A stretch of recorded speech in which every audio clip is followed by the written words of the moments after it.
Good evening जी, good evening सारे अनु भाई की हाल चाल जी। वधिया सारे एकदम तंदुरुस्त हो, फैमिली वधिया है। बच्चा कह रहा है बहुत बढ़िया सर, आप सुनाओ क्या हाल चाल है। मैं भी बहुत बढ़िया हूँ जी। आपके पेरेंट्स की ब्लेसिंग है, आपका इतना सारा प्यार है, इतना सारा प्यार है, मैं बोल भी नहीं सकता।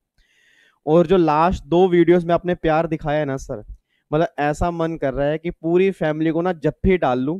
भाई हाँ भाई, गले मिलूं आपसे कि यार वाकई मतलब लास्ट वीडियो में 0 डिसलाइक और उससे पहले वाली वीडियो में 1 या 2 डिसलाइक है। अब मुझे लग रहा है कि हाँ भाई, जो विशाल या बहुत सारे बच्चे जिनको लगता था कि यार चल क्या रहा है, उनको भी अब टैक्स से प्यार हो रहा है।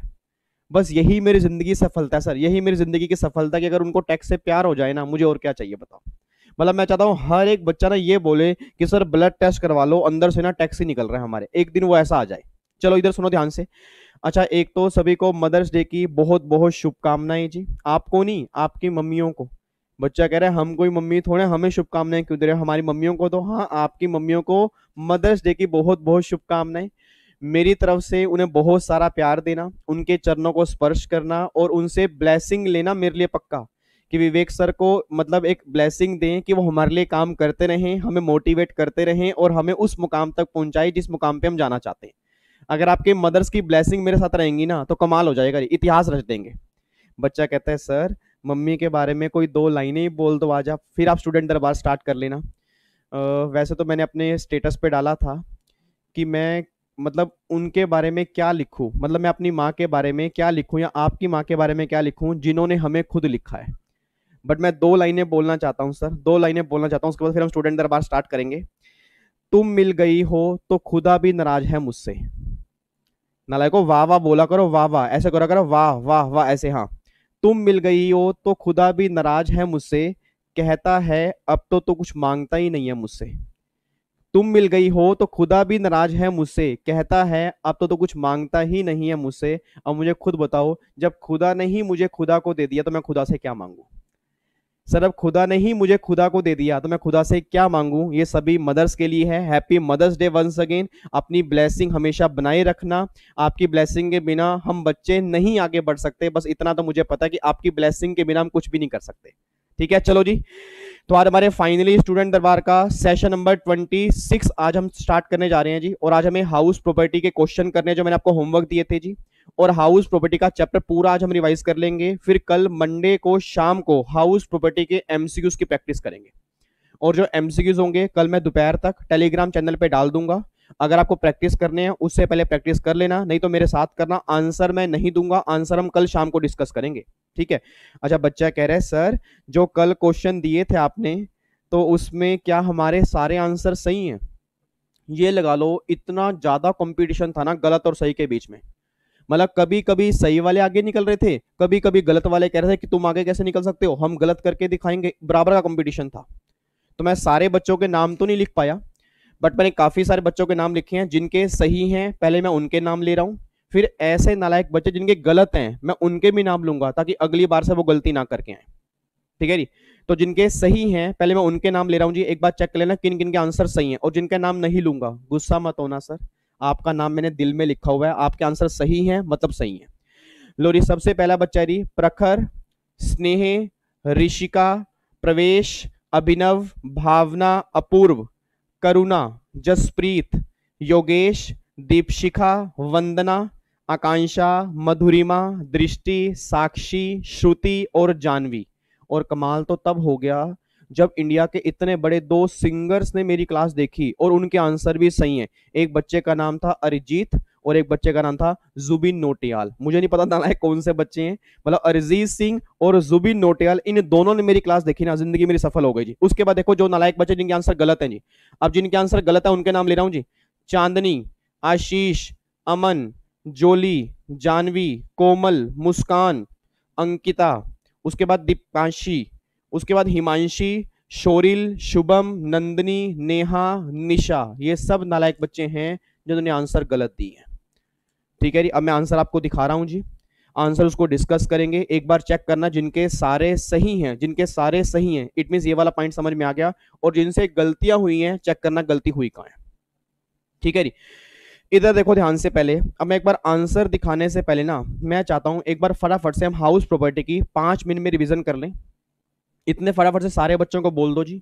सारे ग्रुप में फटाफट से वीडियो शेयर कर दो भाई, सेशन स्टार्ट हो चुका है। आज हमें हाउस प्रॉपर्टी कंप्लीट करना है, 5 मिनट लगेंगे, इतने में सारे बच्चे जुड़ जाएंगे। ठीक है जी, लो जी 1 2 3 स्टार्ट। सारे बच्चे एक साथ बोलना स्टार्ट करेंगे। चैप्टर हमने कौन सा रिवाइज करना स्टार्ट किया था? हाउस प्रॉपर्टी का जी। 22 से लेकर 27 तक आपके जो सेक्शंस होंगे वो सारे के सारे हाउस प्रॉपर्टी के होंगे। सेक्शन नंबर 22 ये बात कहता है कि 23 में से 24 की वैल्यू हटा देना, हाउस प्रॉपर्टी की इनकम निकल के आ जाएगी। अब मुझे नेहा ने बोला, नेहा कहती सर 22 आ गया, 23 आ गया, 24 आ गया, बाकी 3 सेक्शन कहाँ हैं? मैंने कल भी कहा था कि बाकी 3 सेक्शन जो होंगे वो कैलकुलेशन के नहीं होंगे, वो इन सेक्शन की सपोर्ट करेंगे। सेक्शन नंबर 22 हमने कंप्लीट कर लिया, 23 हमने कंप्लीट कर लिया, 24 आज हमें कंप्लीट करना है। बट इन दोनों सेक्शन को कंप्लीट करने से पहले मैंने कहा था कि अपने माइंड में ये चीज लेके चलना कि हाउस प्रॉपर्टी से आने वाली इनकम हर केस में हाउस प्रॉपर्टी में टैक्सेबल नहीं होती। क्योंकि हाउस प्रॉपर्टी से इनकम दो तरह से आती है, या तो उसको सेल करके इनकम आएगी या वो लेट आउट करके इनकम आएगी। अब पहली बात, अगर इनकम सेल करके आ रही है तो गवर्नमेंट कह रही या तो वो बिजनेस में टैक्सेबल होगी या वो कैपिटल गेन में होगी, हाउस प्रॉपर्टी में नहीं होगी।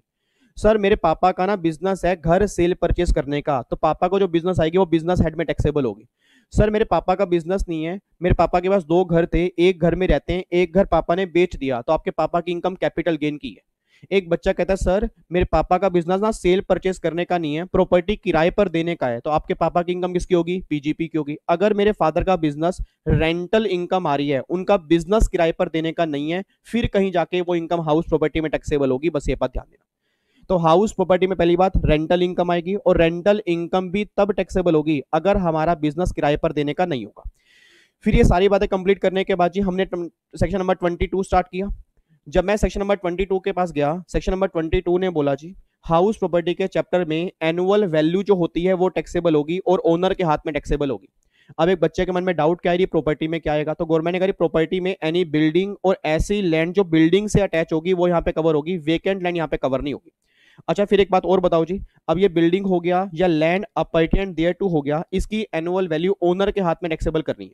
क्या ओनर में डीम्ड ओनर भी कवर होंगे? नहीं होंगे, बिल्कुल कवर होंगे, सेक्शन 27 में लिखे हुए हैं। और एनुअल वैल्यू टैक्सेबल करनी है, मैंने पहले भी कहा था एनुअल वैल्यू हमेशा रेंटल वैल्यू ही निकल के आएगी, ये जरूरी नहीं है। सेक्शन नंबर 23 आपको बताएगा एनुअल वैल्यू निकालते कैसे। तो 22 ने मुझे क्या बोल दिया कि प्रॉपर्टी की एनुअल वैल्यू ओनर के हाथ में टैक्सेबल होगी, हर केस में नहीं, 3 केस छोड़कर। मुझे फटाफट से चैट बॉक्स में लिख के बता दो जी, सबसे पहला केस कौन सा बाहर निकला था? सबसे पहला केस बाहर निकाला ऐसी प्रॉपर्टी जिसमें मैं अपना खुद बिजनेस प्रोफेशन कैरी करूंगा, वो प्रॉपर्टी यहां पे टैक्सेबल नहीं होगी। सेकंड, गवर्नमेंट ने कहा था अगर मान लो आपने प्रॉपर्टी किराए पर दी है और प्रॉपर्टी किराए पर देना आपका मेन बिजनेस नहीं है, आपने प्रॉपर्टी किराए पर इसलिए दी ताकि आपका मेन बिजनेस और बढ़िया से काम करे, तो गवर्नमेंट कह रही रेंटल इनकम जो होगी वो आपकी बिजनेस में टैक्सेबल होगी। फिर तीसरा गवर्नमेंट कह रही composite rent. Composite rent means क्या होता है? इकट्ठा रेंट। अब सोच के बोलना जी, अगर मुझे कॉम्पोजिट रेंट आया, 2 केस होंगे, या तो वो सेपरेबल होगा या वो इनसेपरेबल होगा। अब अगर वो सेपरेबल होगा तो बिल्डिंग वाला हाउस प्रॉपर्टी में, फर्निशिंग आइटम वाला या तो बिजनेस में, अदर सोर्स में। एक बच्चा कहता है सर मैंने ना घर किराए पर लिया है और उसमें ना फर्निशिंग आइटम भी है और बिल्डिंग भी है, दोनों किराया ना ओनर जो है वो 30,000 पे चार्ज कर रहा है, अब मैं क्या करूं? तो गवर्नमेंट कहती है वो कॉम्पोजिट रेंट है और वो इनसेपरेबल है, वो टैक्सेबल जो होगा या तो बिजनेस में या अदर सोर्स में टैक्सेबल होगा, हाउस प्रॉपर्टी में नहीं होगा। तो मेरी फैमिली का बच्चा एक बार दोबारा सुन लीजिए, अगर एग्जाम में क्वेश्चन बना कॉम्पोजिट रेंट इनसेपरेबल, तो वो टैक्सेबिलिटी आप कहां पे करोगे? या तो बिजनेस में या अदर सोर्स में, हाउस प्रॉपर्टी में टैक्सेबल नहीं करोगे, बस ये बात ध्यान देना। तो ये सारी बातें कंप्लीट करने के बाद सेक्शन नंबर 22 हमने कंप्लीट कर लिया। फिर सेक्शन नंबर 23, पूरी क्लास मैं कह रहा हूं यूट्यूब आज हिल जाए थी, और यूट्यूब ना हिल जाए और घर वाले भी कह यार बच्चा पढ़ता है तो कमाल कर देता है जी। फटाफट से बोल देना, अगर मुझे एनुअल वैल्यू निकालनी है, एनुअल वैल्यू निकालने के लिए मुझे कितनी वैल्यू चाहिए? 4 वैल्यू। कौन कौन सी? FRV, MV, SR, AR। दोबारा बोलो, FRV, MV, SR, AR। एक बार और बोलो, FRV, MV, SR और AR। कंपैरिजन कैसे करेंगे? FRV और MV whichever is higher. फिर जो हायर आएगा FR1 आएगा, कंपेयर करेंगे SR से, विच एवर इज लेस, जो लेस होगा वो मेरा क्या बनेगा? ER। ER means expected rent. फटाफट से बोल दो, ER को कंपेयर करेंगे किससे? AR से। अगर AR ज्यादा है तो GA क्या बनेगा? AR। बट अगर मेरा AR ER से कम आ रहा है तो गवर्नमेंट कह रही है रीजन चेक करो, AR कम क्यों आ रहा है। अगर वैकेंसी की वजह से कम आ रहा है फिर तो AR GA बनेगा, अगर कोई दूसरा रीजन है उस वजह से कम आ रहा है फिर आपका ER GA बनेगा, फिर आपका AR GA नहीं बनेगा। बच्चा कहता है सर ये ना वैकेंसी वाला पॉइंट एक बार दोबारा बता दो, हमने कल बहुत कोशिश की थी, उसके बावजूद भी हमारे आंसर सही नहीं आए और हमारा नाम गलत वाली कैटेगरी में आ गया। अब इस वैकेंसी का मतलब क्या है, जब ये क्वेश्चन मैं आपको भी रिवाइज कराऊंगा ना, आपको उसमें क्लियर कर दूंगा। बट इतनी सी बात ध्यान देना, अगर आपका AR कम आ रहा है वैकेंसी की वजह से, फिर तो ARJV बनेगा, नहीं तो ERJV बनेगा, बस ये बात ध्यान दो, ठीक है जी। आओ जी, अब एक बार ऐसा करते हैं, इसके आंसर देख लेते हैं। आंसर दिखा दूं, उठा दूं पर्दा? बच्चा कह रहा है उठा दो सर, देख लेते हैं क्या क्या आंसर आपके आए हैं। लो जी, आंसर जो हैं, पहले का आंसर है 240, दूसरे का आंसर है 250, तीसरे का आंसर है 210, चौथे का आंसर है 270 और पांचवे का भी आंसर 270 है। ओ माय गॉड, एक बच्चा कह रहा है yes yes yes yes yes, 100 number का एक क्वेश्चन तो सही हो गया। नालायक, क्या हो गया? बैठो आराम से, बैठो, पहले बैठो बैठो बैठो, गिर ना जाना, हद हो गई। बच्चा नाच नाच के पागल हो गया, कह रहा बल्ले बल्ले हो गई सर, बल्ले बल्ले हो गई। इधर देखो ध्यान से, अब जिनके गलत हैं जी वो चेक करना गलती हुई कहाँ है, जिनकी गलत है वो चेक करेंगे गलती हुई कहाँ है, और जिनके सही हैं एक बार दोबारा चेक करेंगे, हमारे सही तो हैं बट क्या हमारे लॉजिक सही थे या नहीं थे। आओ जी एक बार चेक करो, पहला आंसर देख लो जी। सबसे पहला जी FRV और MV हायर क्या बनेगा, ये बनेगा 2,40,000। फिर कंपेयर करेंगे SR से, विच एवर इज लेस क्या बनेगा, 220 बनेगा, लेस हमारा 220 हो गया। अब अगर AR 20,000 पर मंथ है, मेरा पूरी क्लास से क्वेश्चन है, कोई वैकेंसी नहीं है, कोई अनलाइज रेंट नहीं है, मतलब पूरे 12 महीने का रेंट मिला। अब अगर पूरे 12 महीने का रेंट मिला तो 20,000 मल्टीप्लाई 12 कितना हो गया, 2,40,000। अब आपसे बढ़िया कौन जानता है, पूरे विश्व के महाज्ञानी मेरे सामने बैठे हैं, अगर मेरा AR 2,40,000 है और ER मेरा 2,20,000 है तो AR ज्यादा है, और अगर AR ज्यादा होगा तो GAV क्या बनेगा, AR, तो आंसर क्या निकल के आएगा, 2,40,000। आंसर क्या करिए, 2,40,000। तो पहला क्वेश्चन तो बिल्कुल गिरा हुआ था, इसको उठाना पड़ा। अगला क्वेश्चन भी देख लो जी। अगला क्वेश्चन है, FRV आपकी 2,80,000 है, MV 270 है, इनमें से हायर क्या बना जी, जल्दी बोलो, हायर क्या बना, 280 बना। फिर 280 और 3 लाख, विच एवरेज लेस, लेस क्या बना, 280, तो मेरा एक्सपेक्टेड रेंट 280 आ गया। एक्सपेक्टेड रेंट मेरा क्या आ गया, 280 आ गया जी। अब यहाँ पे AR मेरा है 25,000 पर मंथ है। अब अगर AR मेरा 25,000 पर मंथ है और 2 महीने की वैकेंसी है, अब सोच समझ के बोलना जी, मेरी वैकेंसी यहाँ पे 2 महीने की है, मतलब 10 महीने का रेंट मुझे मिला। अब अगर 10 महीने का रेंट मुझे मिला तो यहाँ पे 2,50,000 जो है वो मेरा क्या निकल के आ गया, AR निकल के आ गया। और ER मेरा कितना आ रहा है, 280 आ रहा है। अब कई नालायक बच्चे यहाँ पे ये सोच रहे हैं कि AR मेरा कम आ रहा है, ER से कम आ रहा है, और अगर AR कम आ रहा है ER से, तो सर ने कल की क्लास में रिवीजन करवाई थी कि अगर कम आने का रीजन वैकेंसी होगा ना तो ARJV बनेगा। अब कई बच्चों ने पता क्या सोच लिया, कई नालायक बच्चों ने यह सोचा कि इस क्वेश्चन में 2 महीने की वैकेंसी दी है, इसलिए AR मेरा कम आ रहा है, इसलिए ARJV है। Answer is no, answer is no sir, answer is no. रटने वाला बच्चा अब एक बात ध्यान देगा, उनकी बारी आ चुकी है। अब बारी है रटने वाले बच्चों की जी। अगर क्वेश्चन में वैकेंसी दी है, पहले बातचीत करोगे या पहले सुनोगे? ये सर कॉन्सेप्ट ऐसा है, एग्जाम में क्वेश्चन कंफर्म बनेगा, आप गलती करके आओगे, प्लीज बातचीत मत करना चाहिए। अगर क्वेश्चन में वैकेंसी दी है, अगर क्वेश्चन में वैकेंसी दी है और मेरा AR कम आ रहा है, तो अगर मेरा AR कम आ रहा है और क्वेश्चन में वैकेंसी दी है तो कम आने का रीजन वैकेंसी ही बनेगा, ये जरूरी नहीं है जी। अगर क्वेश्चन में वैकेंसी दी है और मेरा AR कम आ रहा है तो AR कम आने का रीजन वैकेंसी ही बनेगा, ये जरूरी नहीं है। बच्चा कह रहा है क्यों सर, जब क्वेश्चन में वैकेंसी दी है और मेरा AR कम आ रहा है तो रीजन वैकेंसी ही तो होगा। सर रीजन वैकेंसी है, ऐसे चेक नहीं करते मेरे बच्चे, मेरे नोनू, मेरे सोनू, मेरे गोलू, रीजन ऐसे चेक नहीं करते। रीजन चेक कैसे करते हैं वो सुनो ध्यान से। अब रीजन चेक कैसे करते हैं उसके लिए आप एक बार केस नंबर 3 पर आओ, फिर मैं 2 और 3 में फर्क आपको बताऊंगा। एक बार केस नंबर 3 में आना। FRV कितनी है, 240, MV कितनी है, 250, हायर क्या बना, 250 बन गया जी। हायर क्या बना, 250 बना। SR मेरा 210 है, लेस क्या बना, 210 बन गया। अब अगर लेस मेरा 210 बना तो एक्सपेक्टेड रेंट मेरा निकल के आ गया जी 2,10,000। लो, इसमें कोई दिक्कत नहीं। अब AR मेरा है 15,000 पर मंथ। अब अगर AR मेरा 15,000 पर मंथ है और अगर वैकेंसी 2 महीने की है तो मतलब 10 महीने का रेंट मुझे मिला, 10 महीने का रेंट मुझे मिला, 12 महीने का नहीं मिला, 10 महीने का मिला। तो AR मेरा कितना निकल के आ गया, 15,000 मल्टीप्लाई 10, तो मेरा 1.5 लाख रुपए AR निकल के आ गया। अब मेरा पूरी क्लास से क्वेश्चन है जी, जितने बच्चे सामने बैठे हैं, जितने बच्चे सामने बैठे हैं बातचीत बिल्कुल नहीं करेंगे, मेरा पूरी क्लास से क्वेश्चन है, आप चेक करो केस नंबर 2 और केस नंबर 3 दोनों में ए आर मेरा कम आ रहा है, दोनों में ए आर कम आ रहा है और दोनों में क्वेश्चन में वैकेंसी दी है, बट इन दोनों क्वेश्चन में ए आर के कम आने का रीजन वैकेंसी नहीं है। सबसे पहले मैं केस नंबर 3 समझाऊंगा, फिर मैं केस नंबर 2 के पास आऊंगा। मेरा क्वेश्चन है जी, मेरा क्वेश्चन है स्नेह, मेरा क्वेश्चन आपसे है, एक बात मैंने सोच के बताना है, एक बात सोच के बताना। केस नंबर 3 में मेरा ए आर आ रहा है 1,50,000 और ई आर मेरा 210 है। स्नेह मेरा क्वेश्चन आपसे ये है, अगर मान लो यहां पे 2 महीने की वैकेंसी ना होती, मान लो इस क्वेश्चन में लिखा होता कि 2 महीने की वैकेंसी नहीं है जी, पूरे 12 महीने किराए पर है। अब अगर 2 महीने की वैकेंसी ना होती, पूरे 12 महीने किराए पर होता, तो अगर 15,000 को मैं 12 से मल्टीप्लाई कर लूं तो कितना आएगा, 180 आएगा। तो मेरा ए आर कितना आ जाता, 180 आता। अब स्नेह मुझे सोच के बताना, अगर मेरा ए आर 180 आता और ई आर मेरा 210 है, तो अगर ये 2 महीने की वैकेंसी ना भी होती तो भी तो मेरा ए आर कम ही आ रहा है। नहीं आ रही मेरी बात समझ में? मेरा पूरी क्लास से क्वेश्चन है केस नंबर 3 में एज्यूम करो ये 2 महीने की वैकेंसी नहीं है। अब अगर ये 2 महीने की वैकेंसी नहीं है, फिर मेरा ए आर कितना आ रहा है, 180 आ रहा है, और मेरा ई आर कितना है, 210 है। अब अगर मैं 2 महीने की वैकेंसी खत्म भी कर दूं, अगर मैं 2 महीने की वैकेंसी खत्म भी कर दूं, तो भी मेरा ए आर जो है वो ई आर से कम आ रहा है। तो मैंने गवर्नमेंट से बोला, गवर्नमेंट गवर्नमेंट, गवर्नमेंट ने कहा क्या हुआ, मैं कह रही ऐसे ऐसे ऐसे और ऐसे ऐसे ऐसे। गवर्नमेंट ने कहा बात तो गलत है।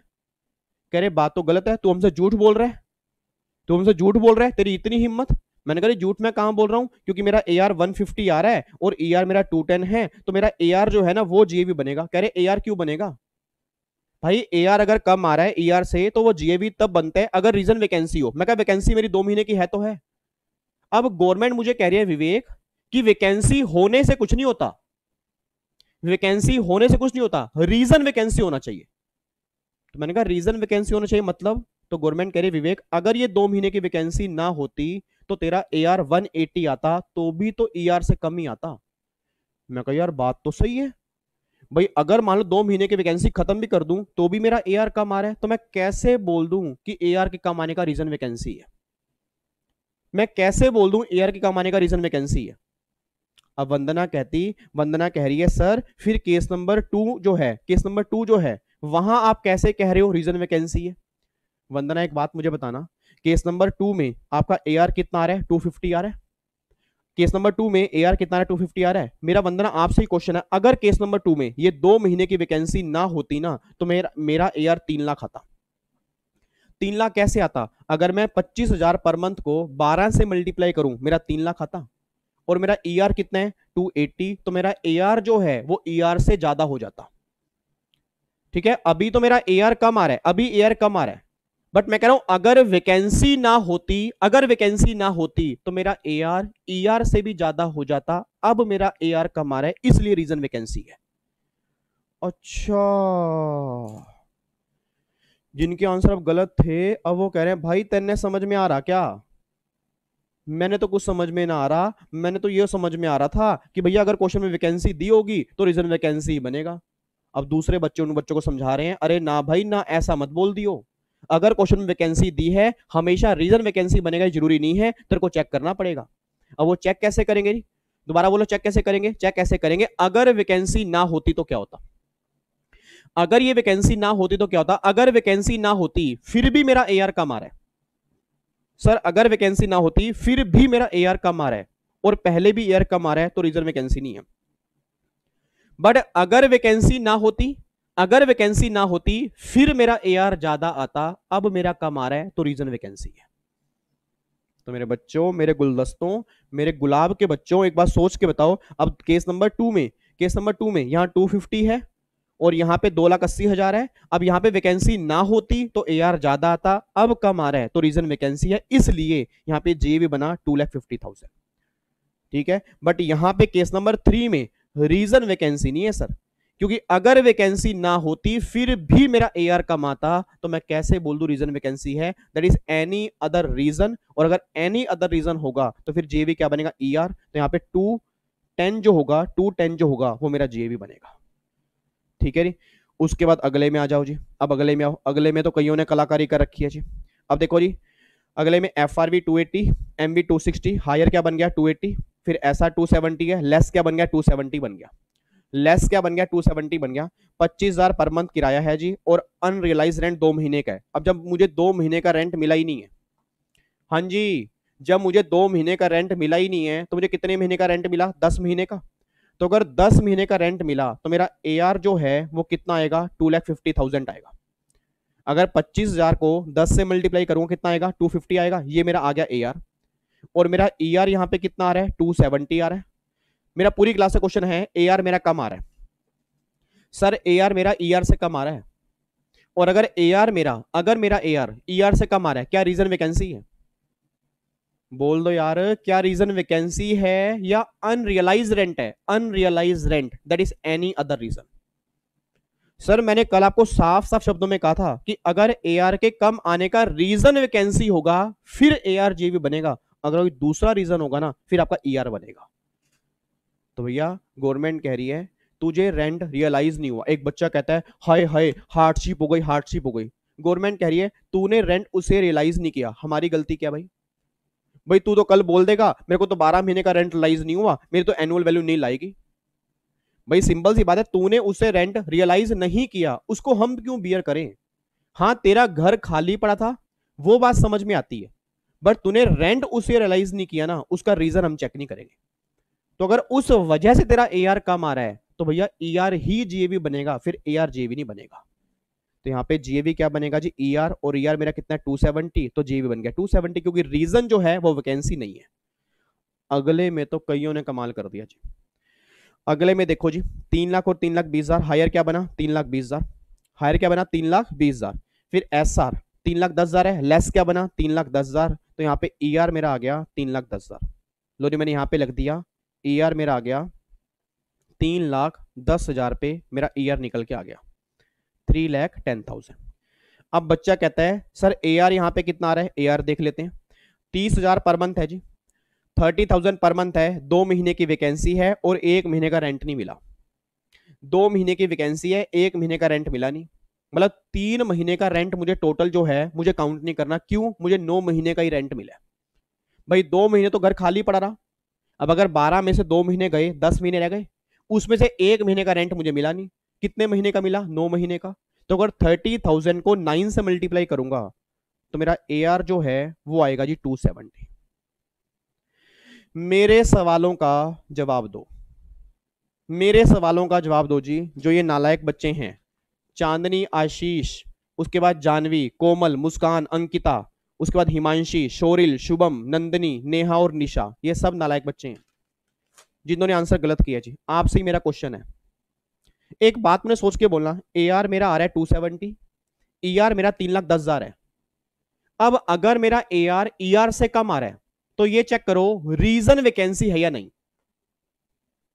मेरी सारी फैमिली इतनी इंटेलिजेंट है, सोच के बोल देना जी, अगर इस क्वेश्चन में ये 2 महीने की वैकेंसी ना होती, हाँ जी, अगर इस क्वेश्चन में ये 2 महीने की वैकेंसी ना होती, अनरियलाइज रेंट तो छोड़ दो, उसको एक बार छोड़ दो, उसको एक बार छोड़ दो, आप ये देखो अगर इस क्वेश्चन में ये 2 महीने की वैकेंसी ना होती, सर अगर इस क्वेश्चन में 2 महीने की वैकेंसी ना होती तो मुझे 2 महीने का रेंट और आता, 2 महीने का रेंट और आता, तो अगर 30,000 पर मंथ रेंट है, 2 महीने का रेंट मुझे और कितना आता, मुझे 2 महीने का रेंट और आता 60,000 पे, क्योंकि अगर 30,000 पर मंथ है तो 2 महीने का 60,000 पे और रेंट आ जाता।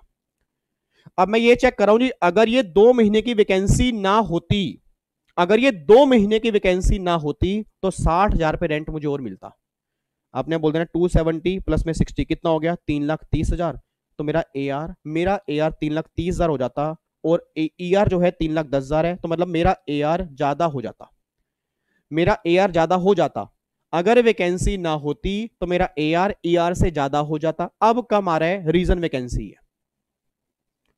अब मुझे नहीं पता, कई बच्चे तो अपना वो ठंडी पट्टी करके ऐसे अपना, उनका बस एक ये है, वो अपना लेके बैठे हैं, वही कपड़ा लेके बैठे हैं, और ऐसे उन्होंने क्या किया भाई, उनको सिर दर्द हो गया, उनको समझ नहीं आ रही चल क्या रहा है, उन्होंने भाई साहब यहाँ पे ऐसे करके यहाँ पे ऐसे कपड़ा बांध लिया जी, बस कह रहे हैं थोड़ा सा सिर दबा दो भाई, समझ नहीं आ रहा क्या चल रहा है, वैकेंसी वाला केस ही समझ नहीं आ रहा। मेरे बच्चे एक बात मुझे सोच के बताओ, यहाँ पे मेरा सिंपल सा क्वेश्चन है, मैं क्वेश्चन सिंपल पूछ रहा हूँ जी। मैं आपसे बस ये पूछना चाह रहा हूँ, अभी एआर आपका 270 है। मैंने क्वेश्चन क्या पूछा कि अगर ये 2 महीने की वैकेंसी ना होती, 60,000 पे रेंट और आता ना, 60,000 पे और आता ना, तो 270 प्लस में 60 कितना हो, 3,30,000। अब 310 और 330 ज्यादा क्या होता, 330। तो इट मीन मेरा एआर ज्यादा होता। अब मेरा एआर कम आ रहा है, तो रीजन वैकेंसी है जी, तो इसलिए एआर जी भी बनेगा। आंसर बनेगा जी 270, ये इसका आंसर बनेगा जी। ठीक है जी, अब बाकी इससे डिटेल में और नहीं हम जा सकते, क्योंकि फिर तो ऐसा होगा कि पूरे 2 घंटे इसके ऊपर लग जाएंगे। ठीक है, बाकी सारी बातें अपने क्लास में डिटेल में पढ़ी होंगी। मेरे को मेन था कि रिवीजन थोड़ी सी मैं करवा दूं कि अगर एग्जाम में इस तरह से क्वेश्चन बनते हैं तो आप में से कोई बच्चा गलत नहीं करके आएगा जी। कोई दिक्कत तो नहीं है। लो जी, अब जाके हमारा यहां तक रिवाइज हो चुका है। ठीक है, अच्छा इधर सुना, ध्यान से इधर सुनना। अब लास्ट क्लास में एक बच्चे का डाउट मेरे पास आया था, बच्चे का नाम था सागर। अब इतना प्यारा नाम सागर, और डाउट भी बहुत प्यारा आया था बच्चे का।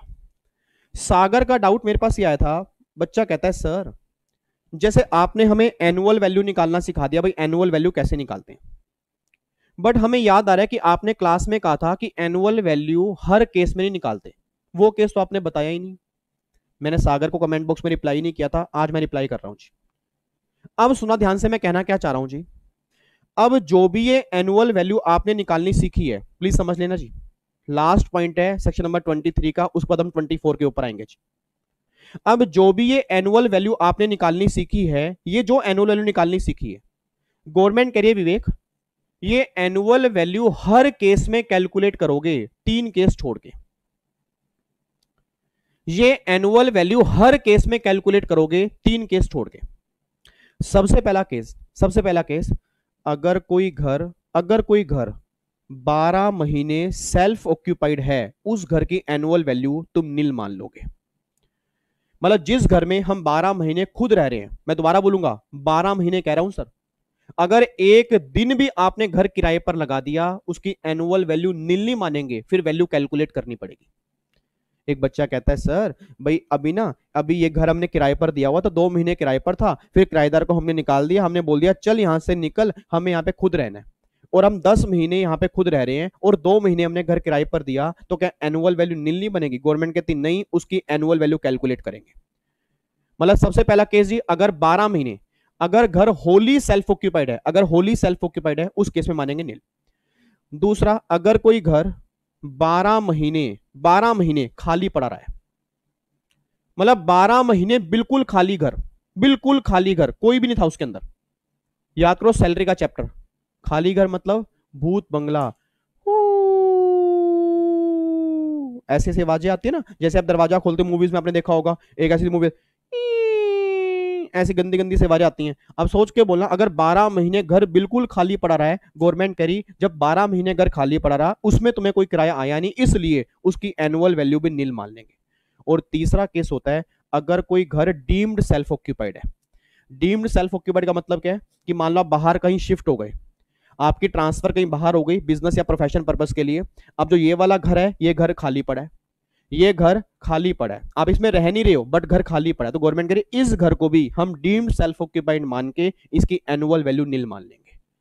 तो मेरी पूरी क्लास फटाफट से अब चैट बॉक्स में लिखे जी, अब चैट बॉक्स में लिखे जो भी हमने एनुअल वैल्यू निकालनी सीखी है, जल्दी बोलो, जो भी हमने एनुअल वैल्यू निकालनी सीखी है, क्या वो हर केस में कैलकुलेट करेंगे या 3 केस छोड़ के? जल्दी बोलो, क्या वो हर केस में कैलकुलेट करेंगे या 3 केस छोड़ के? 3 केस छोड़ के कौन कौन से थी? पहला क्या हो गया, होली सेल्फ ऑक्यूपाइड।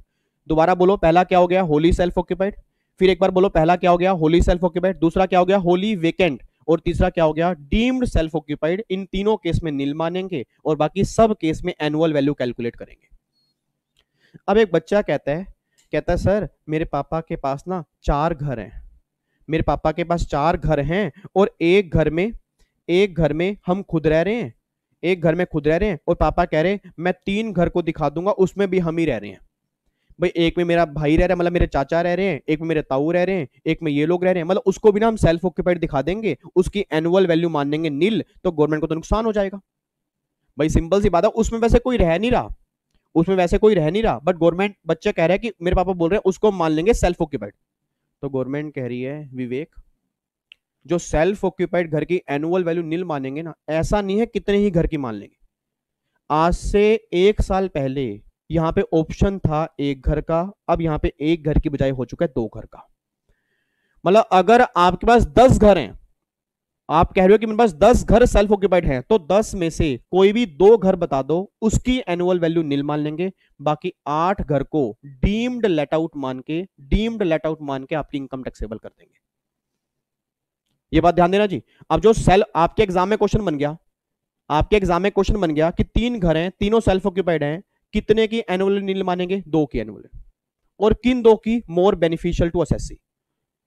मतलब गवर्नमेंट कह रही है वो तुम हमें बता दो, वो तुम बता दो, जो 2 घर तुम्हारे लिए बढ़िया होंगे उसकी नील मान लेंगे, उसको छोड़ के जो भी घर होंगे ना वो डीम्ड लेट आउट मान के तुम्हारे हाथ में इनकम टैक्सेबल कर देंगे। ठीक है, तो उसकी एनुअल वैल्यू कैलकुलेट की जाएगी। बस 2 घर का ऑप्शन है, इन दोनों केस में नील मानेंगे, बाकी किसी केस में नील नहीं मानेंगे। देखो जी, ये बातें वैसे अपने क्लास के अंदर पढ़ी होंगी।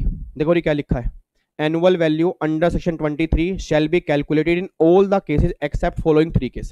पहला होली सेल्फ ऑक्यूपाइड, फिर दूसरा होली वेकेंट, तीसरा क्या हो गया? Deemed self occupied. इसके जीएवी मान लेंगे नील, और अगर जीएवी नील मान लेंगे, ये ऑप्शन जो है ओनली फॉर 2 हाउस के लिए है, ये मतलब 2 घर के लिए ऑप्शन है, इससे ऊपर ऑप्शन नहीं है। ठीक है जी। और अगर कोई आपका पार्टली लेट आउट है, पार्टली सेल्फ ऑक्यूपाइड है, तो उस केस में भैया जीएवी कैलकुलेट होगी। यहां पे मैंने एक वर्ड लिखा है होली। होली का मतलब क्या होता है? पूरे 12 महीने। मतलब 12 महीने सेल्फ ऑक्यूपाइड रहा या 12 महीने घर खाली पड़ा रहा, उस केस में एनुअल वैल्यू नील मानेंगे। बस ये पर ध्यान देना। ठीक है जी। तो ये तो हो गया जी हमारा सेक्शन नंबर 23। अब सेक्शन नंबर 23 में जीएवी निकालना सीख लिया, और किस केस में एनुअल वैल्यू नील मानेंगे वो हमने समझ लिया। बाकी इसके प्रैक्टिकल क्वेश्चन किस तरह से बनेंगे, एग्जाम्पल कैसे बनेंगे, जो कल शाम को मेरी एमसीक्यूज वाली क्लास होगी ना, उसके अंदर डिस्कस कर लेंगे। तो अपना टेंशन मत लेना क्वेश्चन की बिल्कुल भी। सर हमने सैलरी में भी काफी सारे क्वेश्चन किए थे, हमने रेजिडेंशियल स्टेटस में भी किए, बेसिक में भी किए, ऐसे ही बढ़िया बढ़िया क्वेश्चन हम हाउस प्रॉपर्टी में भी करेंगे। ठीक है, जिसको करते ही ना आपको लगेगा कि वाकई ना ये क्वेश्चन मजेदार है, बट वो हम सारे क्वेश्चन करेंगे कल। आज हम करेंगे प्रोविजन। पहले प्रोविजन समझ लो कि अगर कल हम एमसीक्यूज करेंगे, उसमें अगर इससे रिलेटेड क्वेश्चन बन गया तो वो क्वेश्चन गलत नहीं होना चाहिए जी। ठीक है जी। लो जी, अब सुना ध्यान से। अब ये सारी बातें कंप्लीट करने के बाद ना, अब मैं यहां पे एक बार वापस आ रहा हूं जी। अब प्लीज यार एक बार बातचीत बंद कर दो, बिल्कुल बातचीत बंद कर दो। अब मैं चाहता हूं, देखो आधा घंटा हमारा हो चुका है, और आधे घंटे में अभी तक हमने ज्यादा कुछ किया नहीं है। हमने अभी तक होमवर्क किया है और कुछ 2-3 प्रोविजन समझे हैं। अब सेक्शन नंबर 24 सबसे इंपॉर्टेंट सेक्शन अब हम स्टार्ट करने जा रहे हैं। और आप में से कई बच्चों के इंटरेस्ट वाले कॉन्सेप्ट में डाउट होते हैं और उन्हें समझ नहीं आता इंटरेस्ट वाला कॉन्सेप्ट। तो अगर समझना है, आने वाला आधा पौना घंटा यहां पे ध्यान समझ लेना चाहिए। उससे रिलेटेड जितने भी प्रैक्टिकल क्वेश्चन होंगे कल हम बहुत बढ़िया तरीके से करेंगे। आज हम समझ लेंगे प्रोविजन, कल हम करेंगे क्वेश्चन। इधर सुना, मैं ध्यान से कहना क्या चाहता हूं, अब प्लीज यहां पे ध्यान देना चाहिए। जब कल की क्लास में मैंने कहा था इनकम फ्रॉम हाउस प्रॉपर्टी कैसे निकालनी है, तो सबसे पहले गवर्नमेंट ने कहा था हम क्या लेंगे? जीएवी लेंगे। और जीएवी कैसे कैलकुलेट करेंगे? सेक्शन 23 ने आपको बता दिया। उस जीएवी में से हम माइनस करेंगे municipal tax paid bye owner during the previous year. मैं बस 2 मिनट यहां पे लगाना चाहता हूं इस म्युनिसिपल टैक्स वाले पॉइंट पे। मेरी पूरी क्लास से रिक्वेस्ट है, जितने बच्चे मेरी फैमिली के सामने बैठे हैं, मेरी पूरी क्लास से रिक्वेस्ट है, एक बार ये लाइन दोबारा बोलना, एक बार ये लाइन खुद दोबारा बोलो। ये लाइन म्युनिसिपल टैक्स वाली क्या लिखी है? हर बच्चा बोलेगा जी, एक बार बोलने की कोशिश करना, क्या लिखा है? सर मैंने बोलने के लिए बोला है, मुझे मत देखो नालायको, मुझे मत देखो, इस प्यार से मेरी तरफ ना देखो, प्यार हो जाएगा। ये लाइन बोलो, ये लाइन क्या लिखी है? म्युनिसिपल टैक्स, हाँ हाँ बोलो बोलो बोलो, म्युनिसिपल टैक्स पेबल। सर बोलो ना, पेबल वर्ड है या पेड वर्ड है? पेड वर्ड है, पेबल वर्ड नहीं है। और दूसरी बात, municipal tax paid by the owner, tenant नहीं है। सर एग्जामिनर इतनी बार कंफ्यूज कर चुका है, एग्जाम में क्वेश्चन बना municipal tax payable by owner, बच्चा कहता है माइनस होगा, गवर्नमेंट कहती नहीं होगा क्योंकि पेड वर्ड लिखा है।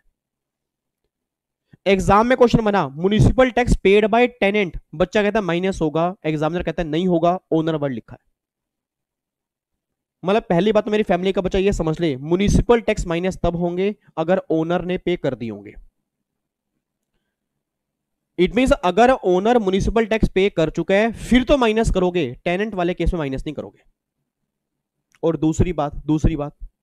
दूसरी बात मान लो एग्जाम में क्वेश्चन बन गया जी, एग्जाम में क्वेश्चन बन गया, भाई आपको इनकम निकालनी है, 2021 की इनकम निकालनी है, इस साल की इनकम निकालनी है, इस साल के म्युनिसिपल टैक्स, इस साल म्युनिसिपल टैक्स आपने 1 लाख रुपए पेमेंट की है, और इस 1 लाख में 20,000 पे आपके पिछले साल के हैं, और 60,000 पे आपके इस साल के हैं, और 20,000 पे आपके इससे अगले साल के हैं। मतलब पिछले साल के, अगले साल के, इस साल के इकट्ठे आपने 1 लाख रुपए के म्युनिसिपल टैक्स पे कर दिए। तो जब मैं ग्रोस एनुअल वैल्यू में से म्युनिसिपल टैक्स माइनस करूंगा, क्या इस साल के माइनस करूंगा या किसी भी साल के? गवर्नमेंट बोलती है किसी भी साल के। सर आप में से कई नालायक बच्चे होंगे जो किसी भी साल के म्युनिसिपल टैक्स माइनस नहीं करेंगे, वो इस साल के करेंगे, एग्जामिनर कंफ्यूज करेगा। मैं तभी कह रहा हूं लाइन पढ़ो, लाइन कह रहा है municipal tax paid bye owner during the previous year. एक लाइन बोलूंगा, अगर अच्छी लगे लिख लेना चाहिए, एक लाइन बोलूंगा, अगर अच्छी लगे लिख लेना, आपके एग्जाम में बहुत काम आएगी। म्युनिसिपल टैक्स का लॉ ये बात कहता है, म्युनिसिपल टैक्स का लॉ ये बात कहता है कि इस साल में म्युनिसिपल टैक्स, इस साल में म्युनिसिपल टैक्स कितने ही पे किए, चाहे वो पिछले साल के हैं, चाहे वो अगले साल के हैं, चाहे वो इस साल के हैं, अगर ओनर ने पे किए होंगे तो माइनस हो जाएंगे। मतलब किसी भी साल के म्युनिसिपल टैक्स माइनस हो जाएंगे, प्रोवाइडेड अगर वो ओनर ने पे किए होंगे। तो भैया एग्जामिनर ना कंफ्यूज करेगा, और मेरी फैमिली अलग दिखनी चाहिए वहां पे कि कोई गलती ना करे। एग्जामिनर करता रहे, एग्जामिनर कुछ भी पूछता रहे, हमें क्या लेना देना एग्जामिनर से, हमें कोई गलती नहीं करनी, बस ये बात ध्यान देना। तो भैया चाहे वो पिछले साल के हों, चाहे वो अगले साल के हों, चाहे वो इस साल के हों, हम म्युनिसिपल टैक्स माइनस करेंगे, बात खत्म होती है जी। ठीक है, तो एग्जाम में अब मैं कल एमसीक्यूज में क्वेश्चन डालूंगा जी, कल मैं एमसीक्यूज में क्वेश्चन डालूंगा, फिर देखता हूं कितने बच्चे गलती करके आते हैं। तो अगर कल क्वेश्चन में किसी बच्चे ने गलती की, फिर देखना कान पकड़ के बोलूंगा, याद करो लास्ट क्लास मैंने कहा था म्युनिसिपल टैक्स कितने ही सालों के पे करोगे माइनस हो जाएंगे, प्रोवाइडेड बस वो ओनर ने पे की हो। अगर टेनेंट पे करेगा तो माइनस नहीं होंगे। ये बात क्लियर है जी? चलो जी, तो जीएबी में से म्युनिसिपल टैक्स माइनस करेंगे, एनएवी आएगा, एनएवी में से हम माइनस करेंगे डिडक्शन 24, सबसे पहला स्टैंडर्ड डिडक्शन। ये तो बिल्कुल सिंपल है, जो भी आपकी एनएवी निकल के आएगी, जो आपकी एनएवी निकल कर आएगी उसका 30% जो होगा माइनस कर देंगे 24A। अब सबसे मेन बात है 24B, इंटरेस्ट और लोन वाला पॉइंट। इधर देखना, मैं ध्यान से कहना क्या चाह रहा हूं जी, अब यहाँ पे देखना जी, ए यहाँ पे येलो जी, यहाँ पे है येलो, इधर देखो ध्यान से, बिल्कुल सीधे होके बैठो जी। हेलो अंकल, सीधे होके बैठो। बच्चा कह रहा अंकल किसे कह रहे हो? अंकल किसे कह रहे हो सर आप? अरे गुस्सा मत हुआ करो यार, प्यार से बोलता हूँ आपको, बताओ। मैं बेबी, नोनू, मोनू, सोनू भी तो बोलता हूँ आपको, तब तो आप गुस्सा नहीं होते, अंकल कहने में गुस्सा हो जाते हो। कोई अंकल मेरे केवल से अंकल थोड़ा बन जाओगे आप। इधर देखो ध्यान से, अब यहाँ पे एक बार चेक करना जी, यहाँ पे एक बार चेक करना। अब यहाँ पे सबसे पहला है statutory standard deduction, that is 24A। Government कह रही है every assessee shall be allowed a notional expenditure equal to 30% of the net annual value of the house for the various expenditure incurred by him. Actual expenditure incurred by assessee shall not be taken into consideration. वो तो obvious सी बात है, ये बात तो class में बोल बोल के मेरा गला थक गया था कि अगर क्वेश्चन में एक्चुअल खर्चे दिए होंगे वो हमारे किसी काम के नहीं होंगे, जो भी एनएवी दी होगी उसका 30% निकालना और माइनस कर देना। मतलब क्वेश्चन में ना कई बार पता क्या दिया होगा, इतने सारे खर्चे दिए होंगे कि ये इंश्योरेंस है, वो इंश्योरेंस है, ये खर्चा है, वो खर्चा है। बच्चा कहता है कुछ तो होगा, बच्चा कहता है कुछ तो होगा, एग्जामिनर कहता है भाई कुछ नहीं होगा, चुप करके एनएवी का 30% निकाल और माइनस कर दे। जो 30% माइनस तूने किए हैं ना, वो है इन खर्चों के ही है, वो खर्चों के ही तो माइनस किए हैं। और अगर एक्चुअल भी माइनस कर देगा और 30 भी माइनस कर देगा, फिर तो डबल इफेक्ट आ गया ना। तो तुझे एनएवी का 30% ही माइनस करना है, तुझे एक्चुअल खर्चे माइनस नहीं करने, बस ये बात ध्यान देना। तो पहली बात तो ये 24A बिल्कुल क्लियर कर लो। अगर खर्चे क्वेश्चन में दिए हैं, हमें कुछ नहीं करना, एनएवी निकालनी है, उसका 30% निकाल के माइनस कर देना, बात खत्म। अब आती है मेन बात, section 24B, interest on loan का ट्रीटमेंट क्या करें।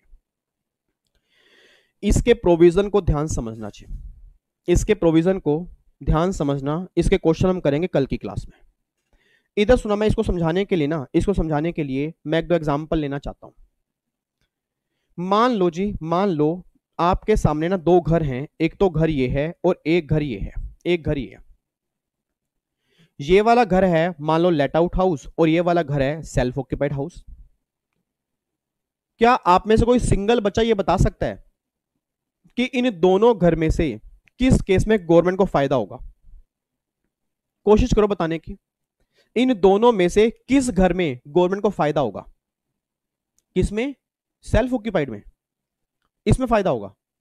इधर आ जाओ, आगे आओ, आगे नहीं, आगे आगे आगे, नालायक इधर आओ।